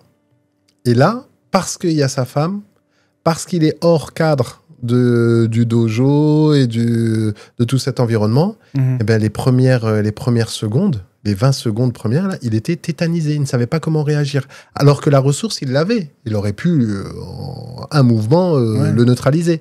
Mais pendant 20 secondes, l'instinct, puisqu'il n'avait jamais été confronté à cette situation réelle, puisqu'il était que dans la préparation, que dans la transmission et le partage, il lui manquait le côté réel, quoi. Le côté réel. Et c'est pour ça que tant que tu n'es pas confronté à une situation, tu ne sais pas comment tu vas réagir, tu peux t'y préparer, tu peux mettre de la ressource dans tes tiroirs, dans cette bibliothèque, mais tu ne sais jamais comment tu vas réagir. Et c'est pour ça que le mental devient stratégique. Ouais, en plus, le Krav Maga, pour ceux qui ne savent pas, c'est vraiment le truc d'autodéfense. Tu as le droit à tout, doigt dans l'œil, coup dans les parties, tu as le droit à tout. C'est pour neutraliser ton adversaire. Voilà, donc, et malgré ça, Bon, les 20 premières secondes, tu nous dis, est-ce que la suite c'est mieux passé? Après, tu te ressaisis. Okay. Les réactions au stress, c'est où tu prends la fuite, où tu te défends, où tu restes inhibé, tétanisé pendant un certain temps. Normalement, si tu es normalement constitué, tu restes pas figé pendant 2 heures. Tu reprends parce que tu mets du temps à mobiliser tes ressources, mais elles sont là. Donc, et après, pour le coup, sur cette anecdote, c'est madame qui a pris le lead et qui a fait le nécessaire. Incroyable. Bon, sa femme, était ceinture noire aussi, peut-être que... Elle avait quelques notions et donc elle a pu prendre le lead et entamer quelque chose. Et lui, il a pris aussi la suite et ça s'est bien fini. D'accord. Franchement, c'est des anecdotes en fait qui sortent du quotidien. Donc c'est vrai que c'est intéressant. On va parler de ton côté un petit peu négociateur. Et là, c'est beaucoup moins grave. T'étais resté au téléphone avec un enfant qui avait peur de rentrer en 6e. Ouais. Donc c'est sûr que on se demande quelle est ta mission. Parce que là, elle veut pas rentrer en 6e. À la limite, j'ai envie de te dire, c'est pas ton problème. Donc comment tu t'es retrouvé dans cette situation-là précisément et en quoi tu sers à quelque chose? J'étais dans le cadre de ma spécialité négociateur, j'étais affecté au centre opérationnel et de renseignement de la gendarmerie. C'est la plateforme d'urgence quand tu fais le 17. Donc, sur une faction, le soir, il était 22h. Donc, je bossais jusqu'à 7h du matin. Et à 22h, j'ai un coup de fil. Donc, je prends l'appel. Alors, c'est là où tu as toutes les urgences. Ça peut aller du coup de feu, des violences, à demande de renseignement. Et là, j'ai une petite voix fluette qui me parle. On est la veille de la rentrée. Donc un peu avant septembre, début septembre. Et j'ai un petit bout, c'est un petit garçon, qui me dit « Écoutez, venez vite, j'ai mes voisins qui font du bruit, j'arrive pas à dormir. » Alors je suis surpris par la voix, je lui dis « Est-ce que tu es tout seul? Quel âge tu as ?» Il me dit qu'il a 10 ans et demi, donc il va rentrer en 6e. Je lui dis « Tes parents sont où? Ils dorment. » Je suis surpris, parce que s'ils font suffisamment de bruit, les voisins, les parents, ça les réveille. Et donc, je m'aperçois que c'est quelque chose qui est à son niveau, et peut-être même que dans son esprit. Il s'avère qu'il n'y a pas de bruit autour. Moi, j'entends rien et il n'y a pas de problème de voisin. Il avait juste peur de sa rentrée le lendemain. Je lui dis, t'es sûr que c'est un problème de voisin? Je lui dis, demain, tu rentres dans quelle classe? 6e. Je fais, allez, on va tous dire. T'as un peu peur pour la rentrée? Et là, il vide son sac et il m'explique que oui, il a peur, qu'il ne sait pas quel copain il va retrouver, et ainsi de suite. Ce genre d'appel, tu peux les traiter en 1 minute, écoutez, ou jeune homme, appelle tes parents, ou si ça recommence, voilà. Mais non, moi j'ai senti quelque chose, et tu sais que cette intervention, pour moi, elle est aussi importante qu'un suicidaire ou un forcené ou une prise d'otage. Et avec un petit bout comme ça, d'ailleurs, si on peut le retrouver, je serais content de voir comment on a pu l'aider et pouvoir échanger avec lui. Ouais. Mais ça a été important de prendre plus d'1 demi-heure, de le rassurer sur ce qu'il va voir demain, comment ça va se passer, qu'est-ce qu'il attend au collège, et pour lui injecter des nouvelles ressources dans sa fameuse bibliothèque pour faire face à ces événements nouveaux. Donc tu fais ça pendant 30 minutes? Ouais, 30 minutes. Mais attends, mais 30 minutes, c'est là où une mauvaise langue te dirait t'as pas autre chose à faire pendant 30 minutes? Ouais, ben j'avais d'autres choses à faire. Et on a des collègues. Ouais, j'avais d'autres choses à faire. Mais ces 30 minutes, elles étaient quand même importantes. Et ça rejoint ce que je te disais tout à l'heure. Ouais, le bon sens. Ouais. Il y a la règle. Et oui, en effet, il faut traiter les appels rapidement puisque d'autres appels arrivent. Mais il y a quand même le bon sens. Là, prendre le temps pour ce petit, je suis sûr et certain que ça l'a construit en tant qu'adolescent et que ça va le construire en tant qu'adulte. Parce que imagine, sa rentrée se passe mal. Imagine, il dort mal. Imagine, il a une mauvaise réaction. Imagine, il se fait un monde de ce qu'il attend. Et c'est peut-être une pierre mal placée et on part sur une fondation catastrophique et un adulte que tu peux retrouver plus tard avec des problèmes ou des comportements déviants. La moindre pierre, elle est importante. Et sur ce petit 30 minutes, si j'avais eu encore plus de temps, j'aurais fait plus. Bah, franchement, non, mais c'est incroyable parce que... Bon, moi, je ne serais jamais resté, ne serait-ce que... Bon, peut-être moi, j'ai un cœur de pierre, mais c'est vrai que c'est des problèmes où, quand on se dit, on appelle le 17, police ou gendarme, peu importe, souvent, c'est urgent, quoi. Ouais. Souvent, c'est grave, c'est urgent. Quand on ose déjà appeler le 17 avec l'intro qu'ils te font au téléphone, souvent, parce que ça m'est déjà arrivé d'appeler, ouais. Attention, si c'est pas urgent, si en gros, si vous foutez de nous, ça va mal se passer, etc. Et là, le petit... Ouais. Il a eu le courage, il a appelé pour sa rentrée et tout, et t'as su quand même prendre le temps Bien sûr. de traiter avec lui. Parce ça enchaîne directement sur cette troisième partie, où tu es formé par le GIGN pour devenir négociateur de crise. Comment on apprend justement à parler avec... là, tu parlais juste avec un enfant, donc finalement, entre guillemets, pour toi, c'est facile. Mais quand on parle avec un forcené, un suicidaire, un preneur d'otages. Est-ce que ça t'est arrivé? Est-ce que ça t'est arrivé déjà? Des anecdotes ou quoi par rapport à ça? Parce que c'est des trucs qu'on voit de loin, mais on voit pas la négociation. On voit pas le... On aimerait, hein, comme dans les films, avoir la négociation et tout, et voir le truc arriver. Mais nous, on voit pas ça. Donc, toi, de l'intérieur, comment t'as vécu ça? Bon, déjà, c'est comme dans les films. Négociateur, c'est comme dans les films. Petite précision, donc on est recruté et formé par le GIGN sans appartenir au GIGN, le groupe d'intervention de la gendarmerie nationale. Okay. Donc le groupe, tout ce qui est intervention, tout ce qui est cellule de négociation, c'est le groupe avec, c'est le haut du spectre, c'est ce qui se fait de mieux dans toutes les unités d'élite. Ouais. Donc énormément de respect pour ces hommes-là. On est recruté et formé à leur méthode et nous, on est négociateurs régionaux. Et on intervient au niveau régional sur des suicidaires, des retranchés, des forcenés, des prises d'otages, des schizophrènes. Et il y en a. Il y en a énormément, même en Alsace. Tous les jours, il y a des situations. Et dès qu'une patrouille se retrouve face à ça et qu'elle n'arrive pas à le gérer à son niveau, elle fait appel à un des négociateurs de la région. Et donc, oui, des retranchés, des forcenés, des suicidaires, des prises d'otages, j'ai eu à en gérer beaucoup. C'est vrai? Ouais. Non, mais là c'est des... là, j'ai noté la scène de l'otage en prison. Ouais. Raconte-nous cette anecdote-là, parce que c'est vrai que nous, on n'est pas au courant de ce genre de truc. On se dit, bon, il s'est passé un cas, un fait divers, et on passe à autre chose. Mais vous le vivez dans le feu de l'action. Donc, comment ça se passe, ça? Alors, t'as un détenu qui est emprisonné longtemps, c'est une longue peine, il a plus de 20 ans, et donc lors d'un entretien avec son psychiatre, il décide de le prendre en otage, avec une arme artisanale. Donc attends, pour résumer, ce mec est en prison, oui. Il a pris 20 ans, oui. Son psychiatre vient, visite régulière j'imagine, oui. Pour peut-être prescrire des médicaments, continuer, en tout cas voilà. Et là, lui il a l'énergie et l'idée oui. de le prendre en otage dans la prison. Dans la prison. Ok, donc il a les mains libres. Oui, en fait, le psychiatre a son cabinet dans la prison, donc il reçoit régulièrement les détenus. Okay. Et lors de cet entretien, le détenu, avec son plan et avec ce qu'il se fait de tout ça, décide de le prendre en otage. Donc il l'attache, il lui attache les mains, il lui attache les pieds, il l'attache à la chaise et il le menace à l'arrière et il veut parler à des négociateurs. Parce que c'était pas sa première prise d'otage. Forcément, quand tu as pris 20 ans, tu connais un peu les procédures, tu n'as plus grand-chose à perdre. Donc, c'était pas sa première prise d'otage. Il voulait parler aux forces de l'ordre et notamment à des négociateurs. Donc, la pénitentiaire, tout le personnel appelle la gendarmerie. La gendarmerie locale nous appelle, les négociateurs. Nous, on intervient et évidemment, on prévient, on est sur une situation du haut du spectre, on prévient le GIGN qui se déplace de Paris, qui arrive en hélico. On échange sur les protocoles, mais nous, on commence la négociation. On l'a au téléphone, je décide de le voir rapidement, et là, il te teste. Et il me teste, je me rappelle, au téléphone, lorsque je décide de le prendre après avoir fait un profil, donc les antécédents judiciaires, médicaux, familiaux, pour voir sur quel levier je peux appuyer ou éviter pour commencer cette partie d'échec mental. Mm-hmm.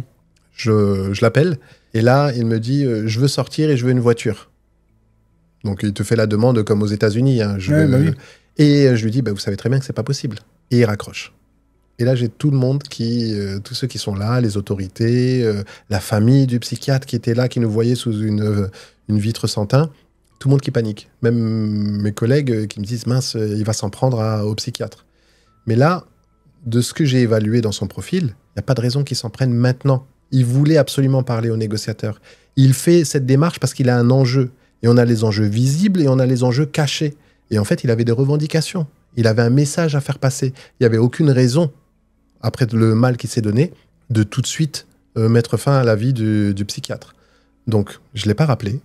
Je l'ai laissé. Je n'ai pas cru à son coup de bluff. Mais lui, il voulait tester et savoir s'il avait vraiment un négociateur au téléphone. Un vrai négociateur lui dit, vous savez très bien que ce n'est pas possible. Quelqu'un qui n'est pas négociateur, ou si c'est quelqu'un de la pénitentiaire, ou si c'est quelqu'un d'un autre niveau, va lui dire, écoutez, je vais voir ce que je peux faire, vous voulez une voiture quelle couleur, le billet, voilà, il gagne du temps, je vais voir ce que... Mais non, il le sait très bien. Mais lui, il le sait, c'est sa 4e prise d'otage. Il le sait qu'il va rien avoir et qu'il va pas en sortir. Donc, je le laisse me rappeler. Et il me rappelle quelques minutes après. Et je lui dis immédiatement, pour prendre l'ascendant, on peut discuter maintenant, vous avez fini de jouer. Et là, il me dit, bon, je voulais juste tester, savoir si j'avais vraiment un négociateur. Et là, rentre en compte ses vraies revendications, passer un message, dénoncer certaines choses dans la prison. Et au bout de 6 heures de négociation, il finit par libérer le psychiatre. Et avec la venue des collègues du GIGN, qui sont montés en intensité, avec une force de frappe, avec le négociateur en titre du GIGN qui intervient. Et là, t'apprends énormément. Et après, peu importe sur qui sont les lumières, on n'a pas besoin des projecteurs, en tout cas moi pas, mais l'issue est heureuse. Le psychiatre peut rentrer chez lui, madame retrouve son conjoint, monsieur, le détenu, il va répondre de ses actes et il prend 2-3 ans de plus pour ce qu'il a commis. Tout rentre dans l'ordre. Alors là, c'est vrai que c'est un prisonnier. Donc au final, il est entre 4 murs. Même si là, j'imaginais plutôt un mec qui a pris 20 ans, menotté, etc., arrivé dans la salle. Mais bon, là, il ne l'était pas. En France, on est gentil. Il n'est pas menotté. Mais qu'est-ce qu'il faut faire, par exemple, quand il y a une prise d'otage, admettons, je ne sais pas, dans une boutique qu'est-ce qu'il faut faire pour avoir ce qu'on veut? C'est-à-dire que là, il voulait une voiture. Forcément, vous ne l'avez pas donné. Mais en réalité, des fois, je vois que parfois, ça cède. Donc, comment on fait? C'est-à-dire que quels sont les arguments? Quelqu'un qui prend une prise d'otage, qui essaye, est-ce qu'il a une chance de s'en sortir? C'est-à-dire qu'il il essaie de braquer un magasin, il sort pas, il prend des otages. Allez, là, je dis n'importe quoi, il en a 5. Qu'est-ce que vous faites? C'est-à-dire que est-ce qu'il a une chance de s'en sortir contre la vie des otages, ou de toute façon, peu importe, il sortira pas? La doctrine en France, après, sous toute réserve, parce que moi, je te donne les éléments de mon point de vue. Peut-être qu'il y a des choses qui m'échappent et je suis pas au courant de tout. Mais la doctrine, c'est on va pas te laisser sortir. On va pas te donner un sac de billets en petite coupure. On va pas te donner une voiture, un hélicoptère et on va te laisser t'en sortir comme Casa del Papel parce que tu as libéré les otages. Il y a peu de chances pour que ça se passe comme ça et c'est pas la doctrine. Parce que, justement, il y a des négociateurs, parce qu'il y a des choses en psychologie comportementale où on va trouver un compromis, où on va faire en sorte que la situation ne s'aggrave pas. Si c'est un jusqu'au boutiste et qu'il veut s'en prendre à ces 5 personnes, qu'on lui donne ce qu'il veut ou pas, il va s'en prendre à ces 5 personnes. S'il s'en prend à une seule, il va juste précipiter l'intervention et on va rentrer. Ça, c'est ce qui va se passer. Maintenant, la négociation, il libère une personne, libère les femmes, libère la personne enceinte, libère les personnes âgées, et donc un prêté pour un rendu. Et on essaie un compromis.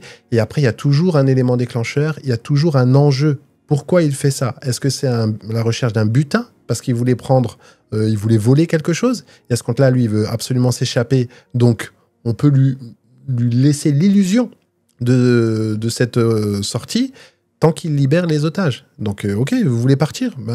Ok, sortez, mais on va l'attraper plus tard. On va pas lui donner ce qu'il veut parce qu'on va pouvoir communiquer, négocier.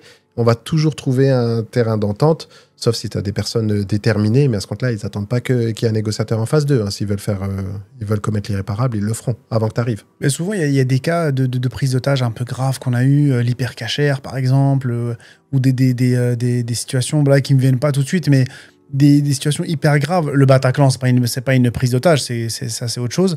Mais c'est vrai que qu'est-ce qu'un négociateur peut faire dans cette situation-là? Parce que j'ai l'impression que dans cette situation-là, il sert pas à grand-chose, entre guillemets, parce que là, il faut intervenir. Donc, est-ce qu'il y a je pense que j'ai tort et qu'il y a quand même quelque chose à faire. Est-ce que ça se tente? Est-ce que tu as déjà... Peut-être pas toi, mais dans les cas, est-ce que toi, tu sais de l'intérieur est-ce que quelque chose a été tenté dans ces cas aussi graves où on intervient et puis... Dans toutes les situations, la dimension négociation reste à disposition de l'intervention. Tu dois avoir un négociateur à côté parce qu'il suffit que tu rentres et que la situation se fige, il faut pouvoir échanger, discuter ou faire quelque chose. Il te faut un négociateur dans ta colonne d'assaut, que ce soit dans les forces de police, que ce soit en gendarmerie, que ce soit... Il y a toujours un négociateur parce qu'à un moment, les mots peuvent prendre le pas sur l'intervention, sur les armes, ou une situation peut se figer. Et surtout, la négociation, elle te permet d'échanger avec la personne, savoir combien ils sont, dans quel état d'esprit il est, en fonction de ses revendications, de quel coin du monde il vient, quelles sont ses intentions. Tant qu'il y a un dialogue, tu arrives à obtenir des informations. Et ces informations servent l'intervention. Même si tu vas pas le faire sortir, le contact que tu as avec lui, même s'il est dégradé, c'est un contact. Et ce contact te permet de savoir dans quel état d'esprit il est, d'où il vient, qu'est-ce qu'il demande. Ça va servir l'intervention, même si tu ne le fais pas sortir. Est-ce que tu as des situations où c'est parti en vrille? C'est-à-dire que, négociation ou pas, vous avez essayé, mais c'est parti dans un sens que vous ne vouliez pas. Oui, souvent dans tout ce qui est... Tu peux discuter avec quelqu'un qui est au bord d'un toit, tu fais en sorte de le rattacher à la vie, mais ça peut arriver que malgré tout, la personne mette fin à ses jours. Et ça t'est arrivé, ça? Ah oui, ça arrivé, ouais. Alors, très peu, puisque dès que tu rentres en contact avec la personne, il y a de l'espoir, il y a une ficelle de vie, et souvent les personnes ont besoin de s'exprimer, et il faut changer leur vision. Parce qu'une personne qui veut se suicider ne veut pas mourir. Aucune personne, c'est important ce que je te dis, aucune personne qui veut mettre fin à ses jours veut mourir. Elle veut arrêter de souffrir. Elle ne sait pas ce qu'il y a après. Elle ne veut pas mourir. Elle veut arrêter de souffrir. Et c'est cette souffrance qui est trop importante et qui devient lourde à porter. Et c'est pour ça qu'il lui manque des ressources, il lui manque des options, il lui manque parfois de l'aide ou de l'écoute. Et elle pense que la seule issue, c'est mettre fin à ses jours. Et 99% des cas, tu arrives à maintenir la personne quand tu lui permets de s'exprimer, quand tu l'écoutes réellement, sincèrement, quand tu donnes de ta personne, quand tu fais preuve d'empathie. Ben là, tu ramènes les gens à la vie. Mais il arrive, dans certains cas, il suffit qu'il y ait une dimension paranoïaque, schizophrène, et en plus de cette détresse. Là, ça devient difficile de maintenir. Et moi, j'ai déjà des personnes qui ont sauté devant moi. Ouais. Mais ça, c'est... Comment tu gères ça? Parce que est-ce que tu as ce sentiment d'échec? Comment tu le gères, ça? Parce que c'est un sentiment souvent qui peut te faire arrêter ce genre de métier, où tu as un échec comme ça, où tu as vu quelqu'un, comme tu as dit... perdre la vie parce que t'as pas réussi à le... Est-ce que tu le prends pour toi, l'échec? Comment ça se passe? Mais je pense que c'est que ce soit dans les métiers de gendarme ou dans le milieu hospitalier ou dans n'importe quel métier, même en tant que parent, en fait, on a une obligation de moyens, pas de résultats. Et ça, c'est très important. En fait, si tu fais de ton mieux, on espère que ça va aller dans le résultat, mais tu t'enlèves une certaine pression. On a une obligation de moyens, il faut tout faire, il faut tout tenter. Maintenant, si ça marche quand même pas, moi, je suis responsable que de 50%, je suis responsable de 100% de ce que je donne, mais je suis pas responsable de ce que l'autre perçoit, de ce qu'il intègre et de ses réactions. Donc, une obligation de moyens, pas de résultat, évidemment. C'est d'une tristesse infinie quand tu as quelqu'un qui saute alors que tu as sa famille et tout ça. Mais qu'est-ce que j'aurais pu faire de plus? J'aurais pu dire ça, j'aurais pu faire ci, j'aurais pu encore... ok, mais j'ai plus l'opportunité. L'important, c'est que j'ai fait tout ce que j'ai pu. Et surtout, cette situation sert les suivantes. Et c'est cette expérience qui éclaire ton chemin. Ça te sert de leçon et tu te dis, tiens, dans ce contexte, j'aurais dû dire ça, j'aurais pu faire ça. Ou tu restes ici et tu t'en veux pendant une éternité, ou tu te dis, bon, j'ai appris, j'avance et je ferai mieux la fois d'après. Et après, c'est cette sagesse que tu développes qui te permet d'être meilleur dans tout ce que tu fais. Mais alors, dans des cas où tu sais, c'est assez grave quand même, quelles sont les marges? Est-ce que vous avez une réelle marge de manœuvre? Quelqu'un qui veut perdre la vie, et comme tu l'as dit, il a des problèmes souvent. C'est pas forcément qu'il veut mourir, mais il a des problèmes. Est-ce que toi, tu as vraiment les moyens de l'aider? Parce que si aujourd'hui, si tu l'aides pas, ou si tu fais semblant, si tu mens, je dis n'importe quoi, un mec surendetté, qui en plus a des problèmes de famille et que voilà, il veut en finir, toi, t'as pas forcément les moyens de lui enlever son surendettement, de lui enlever ses problèmes. Donc, comment tu négocies? Parce que ça se trouve, tu vas réussir aujourd'hui, mais la semaine d'après, il va recommencer, quoi. Ouais, t'as raison. Mais alors déjà, tu dis quelque chose d'intéressant. Jamais mentir. Jamais mentir, il faut être loyal. C'est-à-dire que ce que je lui annonce, je m'y tiens. Et c'est que je peux le faire. Sinon, je ne dis rien, je ne l'annonce pas. Parce que si tu mens une première fois, tu peux retrouver la situation plus tard où il peut s'en apercevoir. Mais pour autant, en effet, je ne peux pas jouer sur son endettement. Par contre, je peux jouer sur sa façon de voir cet endettement et sa façon de vivre cet endettement. Est-ce qu'il a pensé à toutes les solutions? Certains, ils peuvent considérer qu'ils sont endettés à 10 000 euros. D'autres, c'est à partir de 100 000 qu'ils sont endettés. Donc, on peut travailler sur le logiciel et sur la façon de voir l'événement. Un même événement peut impacter deux personnes de manière complètement différente. Si toi, demain, ta voiture tombe en panne, c'est rien du tout, tu vas gérer. Pour quelqu'un d'autre, c'était vital, c'est la fin du monde et c'est la fin de son monde. Donc, un même événement peut avoir plusieurs prismes, plusieurs angles de vue, et c'est sur ça qu'il faut explorer et lui apporter en tout cas un autre angle pour gérer la situation. Et le fait de l'exprimer et d'être écouté, c'est déjà énorme. Parce que s'ils en arrivent là, c'est parce qu'ils n'ont pas été entendus. Là, si tu l'écoutes et tu prends le temps pour lui et qu'on travaille sur l'événement, tu t'aperçois avec le recul, même lui s'en aperçoit, j'avais pas vu ça sous cet angle, et finalement, c'est pas si grave. Donc, il y a des situations qui sont désespérées. Hein. Attention, je minimise rien. Hein. J'ai déjà eu le cas où, encore une fois, au téléphone, au centre opérationnel, j'ai un enfant qui m'appelle, enfin un jeune adulte, 19-20 ans, il voulait mettre fin à ses jours, au téléphone. Hein.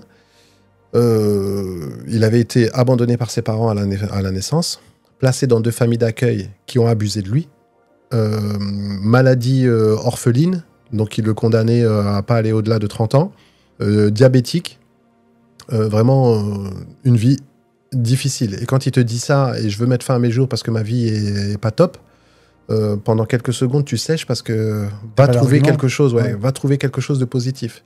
Mais finalement, tu t'aperçois qu'il a fait un apprentissage dans la pâtisserie et qu'il était très doué et que son patron l'appréciait. Donc tu continues sur cette ficelle de vie.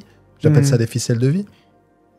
Il te dit qu'il a une copine, ou même s'il avait une copine, eh ben, tu peux jouer sur qu'est-ce qui lui a plu pour qu'elle se tourne vers toi et qu'est-ce que tu as apprécié. Et on extrait quelque chose de positif pour capitaliser dessus. Et donc on tire. Et au final, on arrive à le retrouver et à repousser l'acte. Mais l'anecdote, là, tu vois, c'est que je l'ai maintenu en vie, on l'a sauvé sur ce moment-là, mais j'apprends que 3 ans après, il a quand même mis fin à ses jours. Donc, on peut pas être... peut-être qu'on a un effort encore à faire dans l'accompagnement des personnes en détresse, mais ça, tous les personnels soignants vous le diront, il manque de moyens, de ressources, et ils aimeraient faire beaucoup plus. Non, justement, c'est pour ça que je te parlais de ressources, parce que la question, elle peut paraître bête, mais c'est vrai que quand tu as quelqu'un qui est surendetté, qui n'a pas d'argent, il s'est fait expulser, il n'a pas de logement, machin, vous n'avez quasiment aucun pouvoir là-dessus. C'est-à-dire que tu peux pas, du jour au lendemain, lui dire bah, tu sais quoi, attends, dès demain, tu seras logé, je te prévois 1 an de logement ou 3 ans de logement pour que tu aies le temps de te retourner, tu auras de quoi, je sais pas, je peux te donner de l'argent pour que tu aies de quoi vivre. Il n'y a pas ce genre de négociation. C'est-à-dire que tu négocies avec quasiment rien. Donc, on dit souvent, quand tu négocies, il faut déjà avoir quelque chose à poser sur la table. Mais au final, vous n'avez pas grand-chose à poser sur la table. C'est-à-dire que derrière, tu vas juste chercher chez lui ce que tu pourrais faire. Après, on a des acteurs et des partenaires en gendarmerie. On peut l'orienter vers une assistante sociale gendarmerie qui peut traiter certaines situations. On peut très bien... parce que s'il en arrive à cette détresse, ben, il peut être pris en charge de manière médicale et donc être hospitalisé. Et donc, on gèle tous les problèmes. Tu peux l'orienter vers un organisme qui va l'accompagner dans un dossier de surendettement. Il y a forcément des choses auxquelles il n'a pas pensé, puisqu'il est dans cet effet tunnel pris par la détresse. Donc il y a forcément quelque chose, et il y a peut-être des associations qui aident, il y a peut-être des partenariats, on peut demander un délai pour tel ou tel paiement, on peut voir avec le syndic, on a quand même quelques marges de manœuvre. Il faut être créatif. Ouais. Mais encore une fois, sans mentir, parce que si je lui promets d'effacer son ardoise, alors que je ne le fais pas, on a un problème. Non, c'est compliqué, parce que c'est vrai que là tu passes pour un menteur. T'avais cette anecdote du schizophrène. Alors c'est vrai que nous, schizophrène, pour être honnête, on le voit dans les films. C'est quoi un schizophrène, notamment pour ceux qui l'ont vu, le film Split, etc., où t'as plusieurs personnalités. Mais qu'est-ce que ça donne dans la vraie vie, cette anecdote-là? Est-ce que tu peux nous raconter, comme ça on a un cas concret?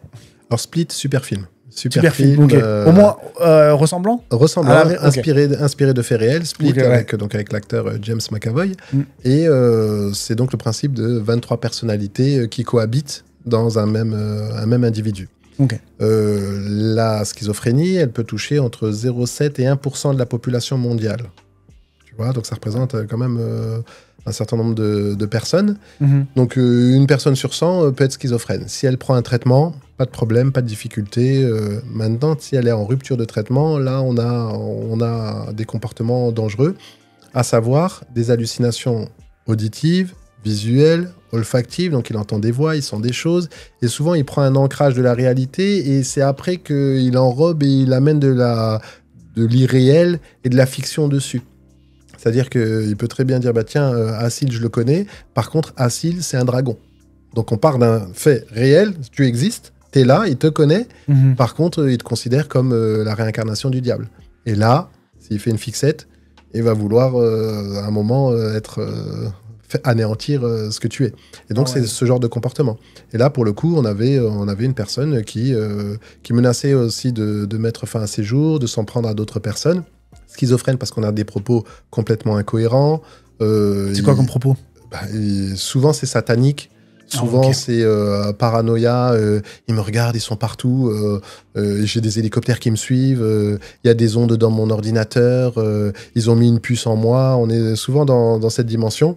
Et un schizophrène, tu ne le contredis jamais. Ok. Jamais. C'est jamais, hein, si on croise. Mais il y a des chances d'en croiser. Et peut-être que tu en as croisé sans le savoir. Peut-être, ouais. Quand tu as dit juste les traitements c'est quoi? Genre, ça anesthésie le truc? Ça soigne vraiment? Non, ça le soigne pas. Ça le canalise. La schizophrénie, elle se déclenche entre 15 et 35 ans. De ce que j'ai observé, encore une fois, il y a peut-être des spécialistes qui, en nous regardant, nous diront non, c'est pas tout à fait ça. Ouais. De ce que j'ai observé, entre 15 et 35 ans, plus les hommes que les femmes. Et souvent, la consommation de produits stupéfiants peut déclencher la schizophrénie. Tous ceux qui consomment des produits stupéfiants ne deviennent pas schizophrènes. Par contre, tous les schizophrènes ont consommé des produits stupéfiants ou des drogues de synthèse, ou à un moment, ils ont consommé quelque chose qui a fait que tu montes, ça coupe et tu restes perché. Tu redescends pas. Ah ouais. Et c'est ça, en fait. Mais t'as quand même une prédestination génétique? Non, il n'y a pas à ce stade, il n'y a pas de gène de la schizophrénie. Okay. Mais il peut y avoir un terrain favorable. Je veux dire, si tu es enfermé dans ta chambre, si tu consommes des produits stupéfiants, si tu es déconnecté de la réalité, si tu restes dans les jeux vidéo, et si tu n'as pas d'ancrage avec les interactions, avec la famille, avec les autres, tu y vas tout droit, autoroute. Ouais, parce qu'il y en a qui cherchent même ça. Il n'y a pas forcément des trucs, tu sais, genre champignons, cake ou je sais pas trop ce que c'est. Mais c'est des produits qui, heureusement, ils sont pas faciles à trouver. Mais comme tu l'as dit, il y en a qui prennent et ils redescendent pas, quoi. Ouais, parce qu'il y en a qui perdent la vie comme ça aussi. C'est ça, bien sûr. On a des schizophrènes qui se prennent pour des phénix et qui sautent d'un immeuble. Très fréquent. Ah oui, très fréquent quand même. Non, bien sûr. Tu as des personnes qui sautent et qui sont persuadées que tout va bien, ils vont voler, mais c'est schizophrénie. Ou tu as des personnes qui... Il y en a un, il était persuadé d'être le diable. Persuadé d'être le diable, et donc tu discutes avec lui, tu ne le contredis pas. S'il me dit qu'il voit un éléphant rose discuter avec lui, je vais pas lui dire que les éléphants roses n'existent pas. Okay. En revanche, je vais lui dire... C'est la stratégie, quoi. C'est la stratégie. Okay. Mais je vais lui dire, tiens, cet éléphant rose que moi je ne vois pas, j'entends que peut-être toi tu le vois. Je remets pas en question sa réalité. Mais ce que tu vois toi, qu'est-ce que dit cet éléphant rose ? On va pas s'intéresser sur ce que tu vois et par quel prisme, est-ce que tu es schizophrène ou pas. Le message, par contre, lui, il m'intéresse. Qu'est-ce qu'il te dit ? Et là, tu travailles sur le message. L'éléphant rose me dit que vous êtes tous méchants, que vous avez tous fait ci, tout ça. Ok, là, c'est intéressant. Dis-moi ce qu'il dit et on travaille sur ça. Et à un moment, tu as une fenêtre de lucidité et tu peux le prendre en charge. Et là, dans ce cas-là où tu... Dans ce cas-là, en effet, il voulait tuer tout le monde. Souvent, ils ont une fascination avec les armes blanches. Donc, ils se baladaient avec un katana. Okay. Tout va bien. Et au final, en discutant avec lui, tu finis par le ramener, quoi. Tu finis par un moment de lucidité. Ça, on a discuté pendant 1h30 en face à face et avec des collègues, évidemment. Et là, il vaut mieux l'amener vers toi pour le faire adhérer. Et ça marche dans la vie de tous les jours, même avec les enfants. Il vaut mieux obtenir l'adhésion que la chercher de force. Si on l'interpelle, demain, il peut se repasser la même chose. Et il peut y avoir des blessures et tout ça. Alors que si on le fait lâcher son katana, et c'est ce qu'on a fait, et le faire venir avec nous, et le laisser dans sa réalité, mais que ça ne représente pas un danger pour lui, là, on est dans une réussite beaucoup plus pérenne que si on l'interpellait sauvagement. sauvagement. C'est parce qu'il a juste pas pris son traitement ? Ouais, il est en rupture de traitement depuis 3 semaines. Ah ouais, 3 semaines quand même. Ouais, ça met du temps à monter. Ouais, c'est comme c'est intramusculaire. On commence à avoir des phénomènes au bout de quelques jours. Et 3 semaines, il était au maximum. Alors l'idée, c'est pas juste de l'attraper et de lui mettre son traitement ? C'est peut-être brutal ce que je dis. Ouais, mais de savoir où il est, y aller, et on règle ça, quoi. Ouais, sauf que si je l'attrape et on lui met son traitement, cet événement, en fonction de comment il se passe, il l'a, ça fait partie de lui. Ouais. Il a été interpellé. La prochaine fois que je discute avec lui, il va s'attendre à une interpellation. Et souvent, ils se sont fait interpeller plusieurs fois. Et après, il a une défiance envers les forces de l'ordre, envers le personnel médical, et il va se méfier. Alors que si, et moi ça m'est arrivé sur des négociations, où j'intervenais plusieurs fois sur la même personne, sur plusieurs mois, et là, la première fois c'est bien passé, et je me rappelle, c'était en Guyane, et je lui dis, Quincy, tu te rappelles de moi ? Et il me dit, ah oui, c'est toi le négociateur la dernière fois. Je fais, t'as vu, la dernière fois c'est bien passé. Je peux compter sur toi ? On fait la même chose là ? Tu me suis ? Et ça s'est bien passé. Ouais, donc tu manipules un petit peu avec ce côté rapprochement, ce côté familial limite, pour essayer de tout de suite mettre une bonne ambiance, quoi. Voilà, tu crées un lien, parce que ce lien, si tu l'as soigné aujourd'hui, il va payer plus tard. Je reviens juste sur un mot que tu as utilisé, tu as dit manipule. Ouais. Et ça, en fait, la négociation, c'est pas de la manipulation. Même la psychologie comportementale, c'est pas de la manipulation. Moi, je distingue, et souvent les étudiants, quand j'enseigne aux universités ou dans les écoles, on me demande quelle est la différence entre manipulation et influence. Et en fait, la différence, c'est que moi, la différence que je fais, c'est tes intentions. Si tes intentions sont bonnes, tu es dans l'influence. Si tes intentions sont mauvaises, tu es dans la manipulation. Et donc, le but, c'est de rester un maximum dans l'influence, dans l'intérêt de l'autre. Sinon, je vois pas pourquoi j'obtiendrais quelque chose de lui. C'est vraiment dans son intérêt, parce qu'il est en détresse, parce que j'ai quelque chose à apporter. Sinon, la manipulation, non.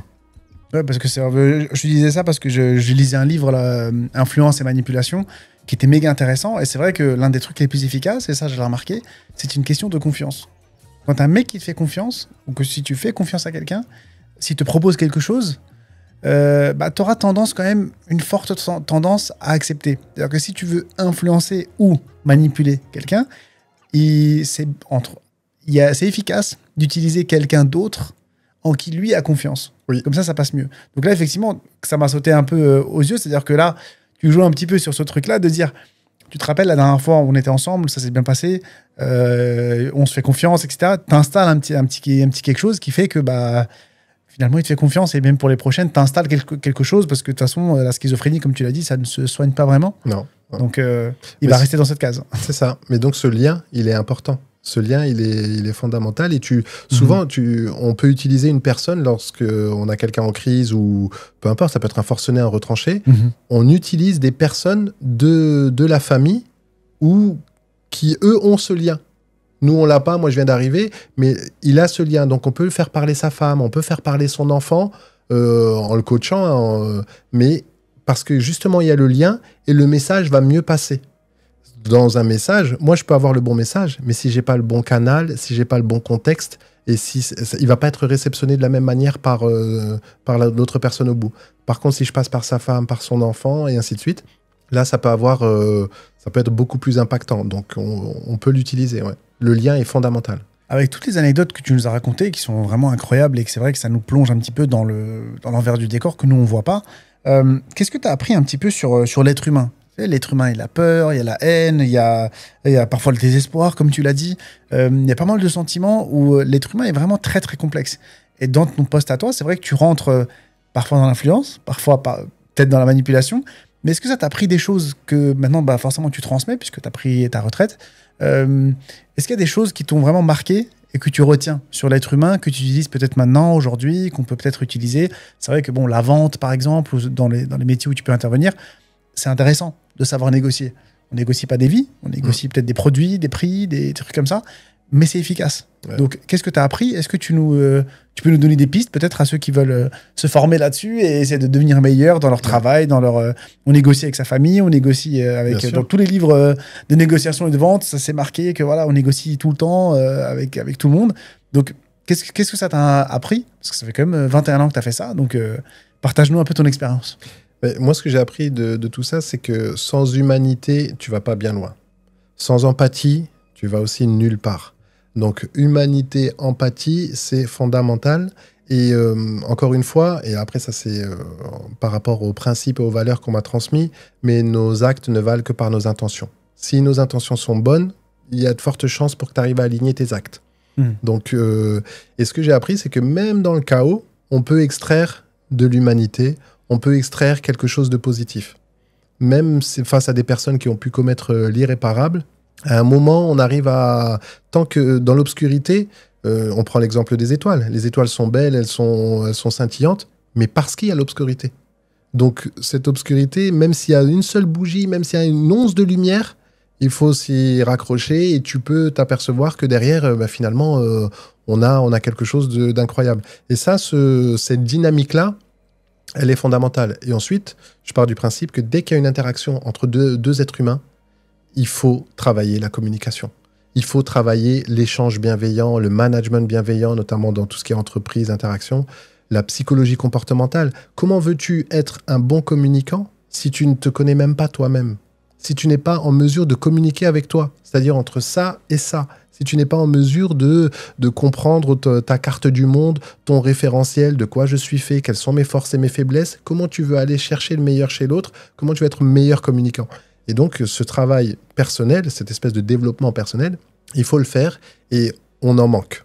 On en manque, que ce soit de l'enfant à l'adulte, on en manque. Et je pense qu'on serait dans un monde nettement meilleur si on soignait les émotions, l'acceptation des émotions, même les reconnaître. Certains, ils peuvent discuter pendant une demi-heure entre eux sans mettre le mot tristesse, peur, amour au milieu.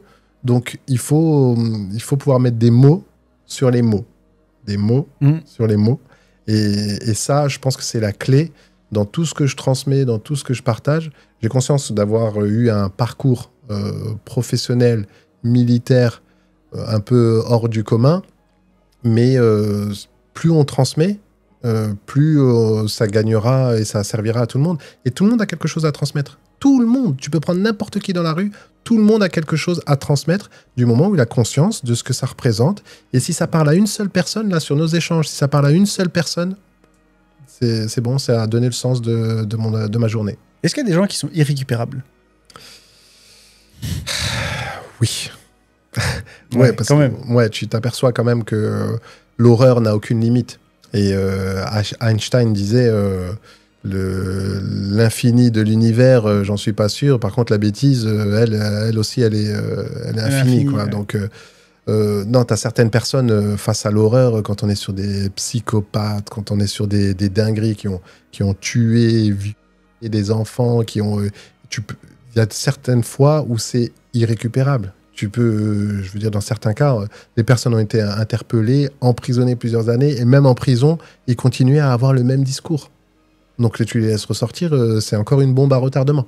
Donc, parfois, il y a des personnes irrécupérables, mais il y a toujours une cause. C'est peut-être une enfance chaotique, c'est peut-être des troubles, c'est peut-être que la médecine, plus tard, rendra l'irrécupérable récupérable. On est dans un progrès permanent, donc il y a peut-être des choses à faire.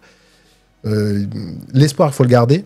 À ce stade, on peut tomber dans des situations où c'est irrécupérable à ce moment-là. Et ok, moi je suis David, c'est ce que je dis. Si dans l'arbre que tu es, il y a des branches qui ne vont pas, ça peut être des membres de la famille, des amis, ici et ça, mais si c'est pour préserver l'arbre que tu es et le tronc que tu es, ok, on peut s'en éloigner. Il faut aller rechercher les ondes positives. Et si ça t'amène des ondes positives, ok. Sinon, c'est pas grave, j'y renonce, ou on est fait de vitalité et d'énergie, donc il faut essayer de se ménager. Mais toi qui dis, par exemple, il y a des êtres qui sont irrécupérables, malheureusement. Que ce soit, comme tu as dit, les psychopathes, les tueurs en série, les pédophiles, ceux qui sont avérés, récidivistes, etc. On a fait un podcast une fois sur la peine de mort, et je m'étais sérieusement posé la question. Je me dis, c'est dommage qu'en France, il n'y a pas. Parce qu'il y a des êtres humains, franchement, c'est irrécupérable. Comme tu as dit, ils ont la perpétuité, c'est terminé, quoi. En plus, les prisons, elles sont blindées. Donc, est-ce que de ton point de vue à toi, qui est beaucoup plus humaniste que moi, est-ce que c'est aussi une solution? Ou il faut qu'on reste dans cette... faut qu'on rejette absolument la peine de mort? Ou qu'est-ce que tu en penses, toi, en tant qu'ancien gendarme, en tant qu'ancien négociateur, qui maintenant, t'es dans la société en tant que consultant, mais que t'étais quand même dans le feu de l'action. Et t'as vu des gens qui étaient irrécupérables, justement. Donc, est-ce que t'es pour ou contre, toi? Je suis humaniste. Ouais, c'est ça. Je suis humaniste, donc s'il faut préserver la vie. Il faut préserver la vie par tous les moyens. Il existe des... tu l'enfermes, il y a peut-être des traitements chimiques, il y a peut-être des choses à revoir. Mais une vie, c'est une vie. On est humaniste. Comment tu veux prôner la vie ou reprocher d'avoir enlevé la vie, et toi, derrière, de quel droit tiens, peine de mort. Donc peut-être, j'entends que dans certaines situations, la souffrance est telle que ça paraît être la seule solution. Mais moi, prendrai toujours la vie, même pour celui qui est récupérable, tant pis. À la limite, tu l'isoles de la société et tu essaies de travailler sur lui ou tu le laisses, mais c'est pas à toi de venir enlever la vie. Je veux dire, c'est tellement aléatoire et ensuite, je veux dire, il y a un bon Dieu, il y a l'univers, peu importe les croyants ou pas. C'est pas à nous d'enlever la vie à quelqu'un. Ok. Bon, au moins, tu restes concentré sur ta ligne et cohérent avec ce que tu disais depuis tout à l'heure. Pour finir un petit peu, tu interviens dans les écoles de commerce aussi. Qu'est-ce que tu veux transmettre absolument aux jeunes aujourd'hui à travers ton expérience ? Que ce soit dans les écoles de commerce, les universités, les administrations, les entreprises ou des coachings personnels que je fais, je veux transmettre tout ce qui est cette humanité, hein, cette good vibes, là, parce qu'on vit dans une société où on a plus tendance à, surtout après le confinement, après le Covid, ou dès que tu as des événements, c'est dur de garder un mental positif. Donc déjà, si je peux impacter et guider certaines personnes, ça sera déjà pas mal. Mais ensuite, tout ce qui est communication améliorée, management bienveillant, ces notions sur la psychologie comportementale, cette gestion du stress pour faire face aux situations, la gestion de conflits, si on sait éviter des conflits, on peut tout anticiper, on peut tout désamorcer. Et donc, si je peux transmettre ça, j'ai bon espoir que tous les étudiants, ils sont des milliers, je fais ça depuis des années, qui sont passés entre mes mains, si j'ai pu les impacter et j'ai des retours, et c'est mon carburant. En fait, ça sera certainement des personnes qui, dans une situation, pourront désamorcer un conflit ou voir les choses de manière un peu plus zen. Et si on est dans cette dynamique, peut-être dans X années, si on est plusieurs, si on diffuse, on arrivera à avoir un monde un peu moins brutal, un peu moins difficile. Et il y a plein de personnes qui sont dans cette énergie. Et encore une fois, moi, je suis sous les projecteurs aujourd'hui, mais je pense à toutes ces personnes qui sont dans l'ombre et qui œuvrent tous les jours. Et avec un vrai projecteur alors qu'on est dans une société patriarcale, pour la femme, pour les mamans, pour les sœurs, qui, elles, sont dans cette énergie presque tout le temps. Rien qu'en donnant la vie, elles sont dans cette énergie de « Ok, allez, on va y arriver, je m'occupe de toi, on se relève. » Et malgré les difficultés, malgré ce qu'implique la société. Donc, si on peut être dans cette énergie, j'ai une mère formidable et j'ai 4 sœurs, donc moi, ça me parle.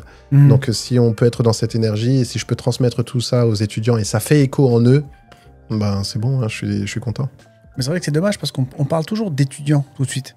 Tu sais, quand on dit étudiants, ils ont souvent plus que 18 ans. Alors que quand on est jeune, c'est là où parfois on est méchant. Je le vois quand mon petit frère, on a quasiment 15-16 ans de différence. Quand il était en primaire, au collège, j'ai vécu un petit peu sa scolarité, et une scolarité une deuxième fois. Et c'est vrai que les enfants sont méchants entre eux. Mais on leur parle pas justement de tout le côté humaniste que tu prônes, la gentillesse, l'empathie, tout ça. Les enfants, ils sont rarement empathiques entre eux. Dès qu'il y a une différence, dès qu'il y a un problème, tu parlais de problèmes physiques, génétiques des fois. Les enfants, ils ont aucune peine là-dessus. Ouais. Mais c'est vrai que toi, tu t'interviens en tant qu'étudiant. Mais tu sais, étudiant, on est quasiment déjà fini, quoi, entre guillemets. Peut-être, on peut bien évidemment apprendre, etc. Mais c'est vrai que c'est dommage que l'école n'ait pas ton genre d'intervenants qui viennent et qui disent, voilà, se moquer, prendre quelqu'un en bouc émissaire. On a vu pas mal de cas de harcèlement scolaire, etc., qui sont importants. Mais pourtant, on n'a pas d'intervention comme toi. Parce que t'étais gendarme, t'étais négociateur, t'as été formé. Ça impressionne aussi et ça te rajoute un petit peu cet argument d'autorité à l'école. Mais on l'a jamais vu. En tout cas, moi, dans mon école, j'ai pas vu. Dans la deuxième scolarité que j'ai vue avec mon frère, jamais vu non plus. Donc voilà, personnellement, voilà, j'ai mis mon frère au sport de combat et puis j'ai dit, bah voilà, la vie, elle est dure. Sois fort, pas inoffensif. Faut que tu aies le pouvoir justement d'être respecté, mais aussi craint, malheureusement. Comme ça, au cas où, on sait jamais. Reste gentil. On l'avait toujours élevé dans la gentillesse, dans l'empathie.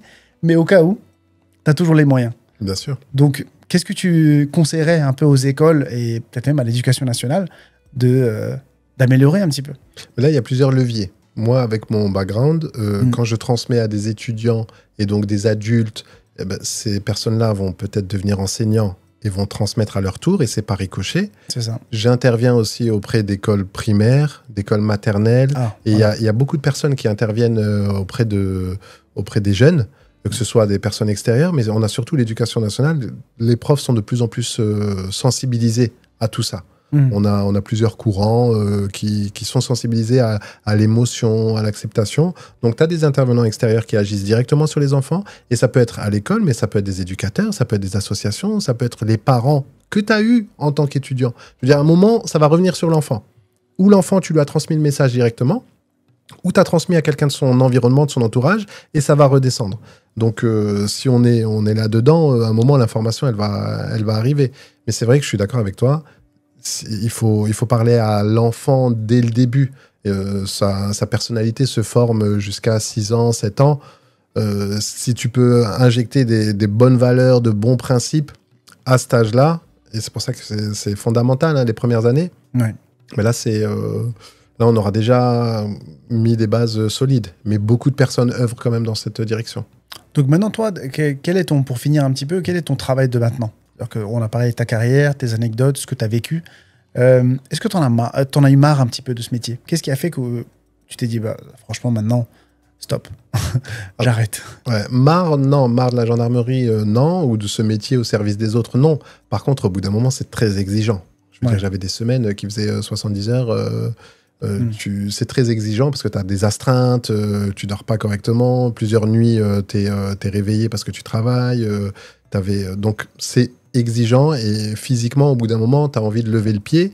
Et surtout, quand tu considères qu'à un moment, tu as un certain background, tu le transmets ponctuellement. Au bout d'un moment, tu veux transmettre beaucoup plus. Donc, en ouvrant mon cabinet de conseil, là, maintenant, je peux transmettre autant que je veux, dès que c'est possible, n'importe où, en entreprise, en administration, individuellement, au groupe. Je suis allé encore pas longtemps dans des quartiers pour transmettre avec les jeunes. Donc là, sans être dégoûté de la gendarmerie, pas du tout. Ça a formé l'homme que je suis, donc pas de problème. Et j'encourage d'ailleurs certains jeunes qui se cherchent à aller tenter l'aventure en gendarmerie, puisqu'ils ont le vent en poupe, il n'y a aucun problème. Ça va former. Mais là, j'étais dans cette phase de transmission. Arrive un moment, tu peux servir la nation, tu peux avoir les valeurs transmises par les parents, mais tu peux aussi avoir une certaine sagesse, sans être un ancien, que là, il faut partager. Ouais, bien sûr, là tu as passé la barre de tes 40 ans. Comme tu as pu le voir, moi je l'ai vu aussi, cette bascule entre le monde d'avant, de quand on était petit, et le monde de maintenant qui est hyper médiatisé. Comment convaincre aujourd'hui les jeunes de gagner un salaire qui va leur paraître trop bas en tant que policier, pas forcément gradé, mais même les gradés, j'ai déjà vu des fourchettes de salaire. Je me dis, attends, il y a des jeunes aujourd'hui, avec TikTok, avec les réseaux, ils arrivent à faire 2 fois ce salaire peut-être. Tu vois? Donc, comment les convaincre? Comment tu fais toi aujourd'hui dans les quartiers de leur dire, il y a des vocations qui existent, que ce soit infirmier, que ce soit à l'hôpital, aide-soignant, ou même dans les métiers que toi tu as fait. Financièrement, est-ce que c'est encore jouable? Est-ce qu'il y a encore des chances? Oui, c'est jouable. Parce que tu veux être riche ou tu veux exercer avec du sens? La richesse, au bout d'un moment, tu vas rien emmener avec toi. Tu peux être millionnaire si tu veux. Mais si tu n'as pas de sens, tu as beaucoup de dépression et de dépressifs chez les millionnaires. Ils ont tout, mais pourtant ils sont dépressifs. Ouais. Donc il faut donner du sens. Il vaut mieux être infirmière et apporter quelque chose aux gens, ou être aide-soignante et aider des personnes âgées et tout ça au quotidien, avec des sourires, avec des regards illuminés. Ça, c'est inestimable. Et avoir ton salaire qui te permet de faire ce que... Alors, ça sera jamais assez, évidemment, mais ça a du sens. Alors que si tu fais influenceur à Dubaï, au bout d'un moment, il va te manquer quelque chose. Il va manquer quelque chose, et surtout, c'est éphémère. C'est éphémère. Et quand tu regarderas dans le rétro, quand tu auras 70 ans, tu auras transmis quoi? Comment monter telle ou telle chose sur un réseau, ou est-ce que tu auras transmis, tiens, j'ai aidé telle ou telle personne, j'ai fait ça, donner du temps à des malades et ainsi de suite. Quelles sont les valeurs que tu transmets à la fin? Donc si tu arrives à leur faire toucher du doigt ça, à un moment ou à un autre, même si, il faut que jeunesse se fasse, donc même si pendant un temps, ils vont vers l'argent facile, à un moment, ils reviennent.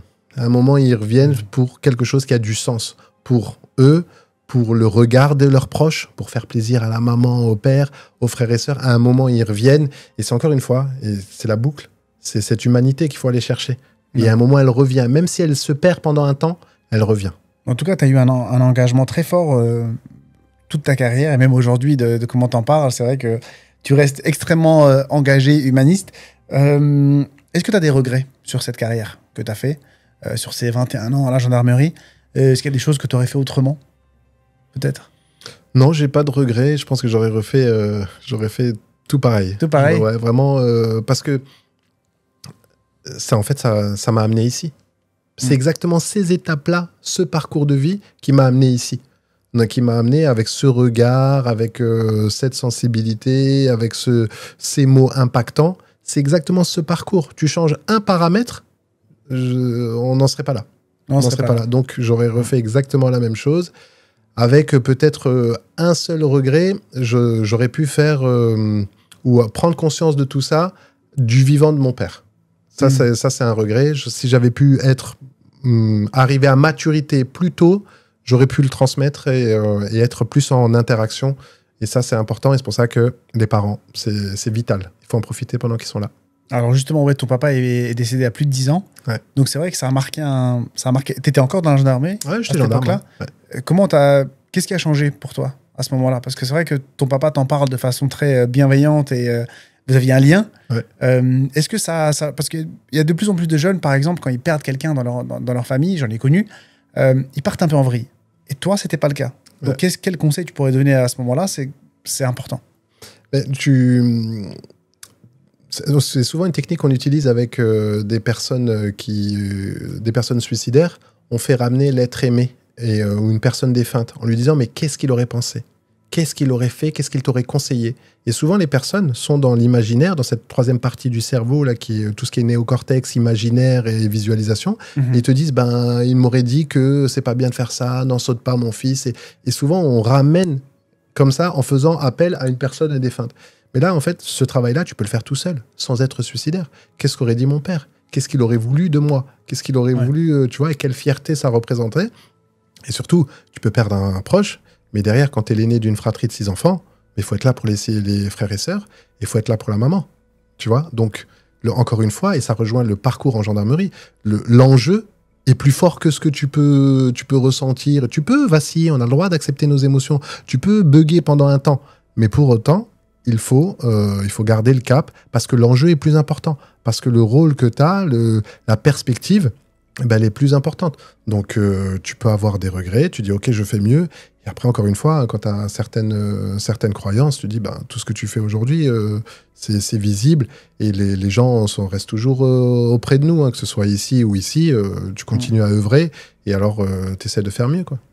En tout cas, ton témoignage, il est vraiment important. J'espère que ça va servir aux autres. J'ai des questions rapides pour finir. Ton moment le plus dur? Le moment le plus dur, quand un jeune schizophrène a tué ses 2 petits frères et sœurs, sa sœur et son frère, et que les parents l'ont découvert. Et ça c'était violent, parce que la détresse des parents, ils ont 2 enfants qui viennent d'être poignardés par le grand frère, et donc ils ont perdu leurs 3 enfants. Il y en a 2 qui sont morts, et il y en a un, c'est le bourreau, il est là. Donc ça, la détresse des parents... Et toi, t'étais où à ce moment-là? On intervenait. Pas au téléphone ou autre? Non, en physique. Donc la scène du sang partout, les corps... Donc c'est les parents qui t'appellent? Ouais, c'est les parents qui nous appellent. Et là, t'arrives, qu'est-ce que tu fais? C'est bon, trop tard? Là, oui, c'est trop tard. Là, tu t'interpelles le jeune qui reste prostré parce qu'il était schizophrène et il s'est pas enfui. Et les parents, la détresse psychologique, elle est le plus dur. Et dans cette situation ou dans d'autres, la détresse psychologique des parents ou surtout d'une maman, ça c'est très dur. Parce qu'il y a des mots pour toutes les situations. La langue française est assez bien faite. Il y a des mots pour toutes les situations. Mais aller les chercher, les transmettre avec toute l'émotion qui te prend, hein, tu ne peux pas la feindre, hein, elle est vraie, hein, mais forcément tu laisses des plumes. Tu laisses de toi. Il y a plusieurs interventions où des fois tu peux pleurer avec les personnes, tu peux être affecté, tu laisses de toi. Et ça, oui, quand ça s'accumule, ça peut être dur. Ouais. Non, mais ça, franchement, c'est sûr que ce genre de truc... Bon, ta plus grande fierté? Ma plus grande fierté, c'est Bah, c'est quand les nombres de fois où je passais voir la maman en tenue. C'est à travers ses yeux, en fait. Quand j'arrive et qu'elle me voyait en tenue, moi, c'est ça ma fierté. Si elle est contente, je suis content. Elle était fière de toi, elle était contente. Ouais. Une phrase qui t'a marqué à vie, parmi toutes tes interventions et tout ce que tu as pu faire, et qui t'a marqué, quoi. Une phrase sur les interventions... J'ai rien qui me vient en tête, mais une phrase que je trouve assez vraie. La réalité d'aujourd'hui n'est pas celle de demain. C'est-à-dire que peu importe ce qui se passe aujourd'hui, il y a plein de paramètres qui peuvent bouger. Dans une heure, comme dans une semaine ou dans un an. Et donc, rester focus ou se plaindre ou se réjouir, attention. Tout peut évoluer, tous les paramètres peuvent changer. Donc, la réalité d'aujourd'hui n'est pas celle de demain et elle est vraie dans le milieu professionnel, dans le milieu perso, partout. Incroyable. Mais c'est vrai que c'est quelque chose qui parfois évite de faire des dépressions, de partir dans des trucs bizarres.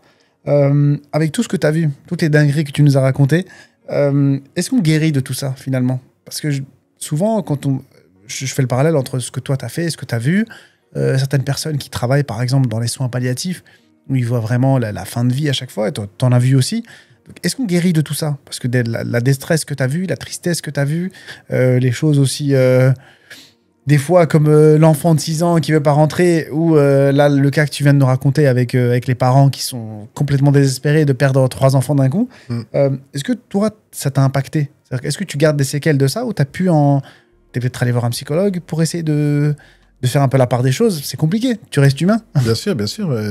Et cette humanité, elle est fondamentale. Si tu n'as plus d'humanité ou si tu as un cœur de pierre, là, il faut s'interroger, là, il y a un problème. Mais, ouais, alors, quand tu dis guérir, ça sous-entend qu'on est malade de quelque chose. Ouais, est-ce que ça t'a touché, ça t'a marqué personnellement? Ça touche et ça affecte tous les négociateurs, tous les collègues des groupes d'intervention qui interviennent sur des situations catastrophiques, tous sont impactés. Tout le monde, même un simple décès dans la rue, un malaise, tout le monde est impacté. Il faut vivre avec. En fait, il faut apprendre à vivre avec et tu dois en tirer un enseignement. C'est-à-dire que la vie tient à peu de choses. Tu peux avoir un crash d'avion. Regarde, on a eu le cas et on a un survivant. Et tu peux, par contre, tomber sur le trottoir là de 50 cm et mourir sur le coup. Ouais. Donc, tout est éphémère et il faut, en fait, avec ces événements, il faut vivre avec. Il faut les accepter. Je dis toujours, on est une maison avec plusieurs pièces. On peut vivre avec tout, mais il ne faut pas laisser toutes les émotions se balader ou toutes les situations, toutes ces anecdotes se balader sans que tu les aies correctement inventoriées. Il faut absolument que tout soit classé, tout soit rangé. Ce que tu veux laisser de côté dans cette petite pièce, fais-le, mais il faut que tu saches exactement ce qu'il y a dans cette pièce. Parce que ce que tu n'exprimes pas, s'imprime. Ce que tu n'exprimes pas, s'imprime. Donc, chaque situation, il faut pouvoir mettre des mots dessus. Si tu mets pas des mots, si tu fais pas un débrief, si tu fais pas un diffusing pour conscientiser que ça a eu lieu, que je l'ai traité comme ça, si tu le laisses se balader n'importe où, ça va réagir, ça va ressortir. Tu vas avoir un post-trauma qui va arriver dans 3 ans, 5 ans, dans 10 ans. Donc, il faut mettre des mots sur les situations et tout ce qui ne s'exprime pas s'imprime. Donc, il faut avoir conscience de ce que tu as imprimé et de ce que tu exprimes. On va arrêter du coup cette vidéo sur cette belle phrase qui ne s'exprime pas, s'imprime. Exact. Et j'espère que la vidéo vous a plu. N'hésitez pas, comme d'habitude, à liker, à vous abonner, à partager la vidéo. Donc, merci beaucoup en tout cas pour ton intervention. Merci à toi. Je vais mettre ton Instagram, du coup. Ouais. Si tu as d'autres liens, tu me les transmets. Je les mettrai aussi en description. Comme ça, les gens pourront te découvrir, regarder un peu ce que tu fais. N'hésite pas à faire du contenu autour de ton métier. Franchement, ça apporte. Et merci encore en tout cas d'avoir accepté l'invitation. Merci à toi. À bientôt. À bientôt. Et à la prochaine.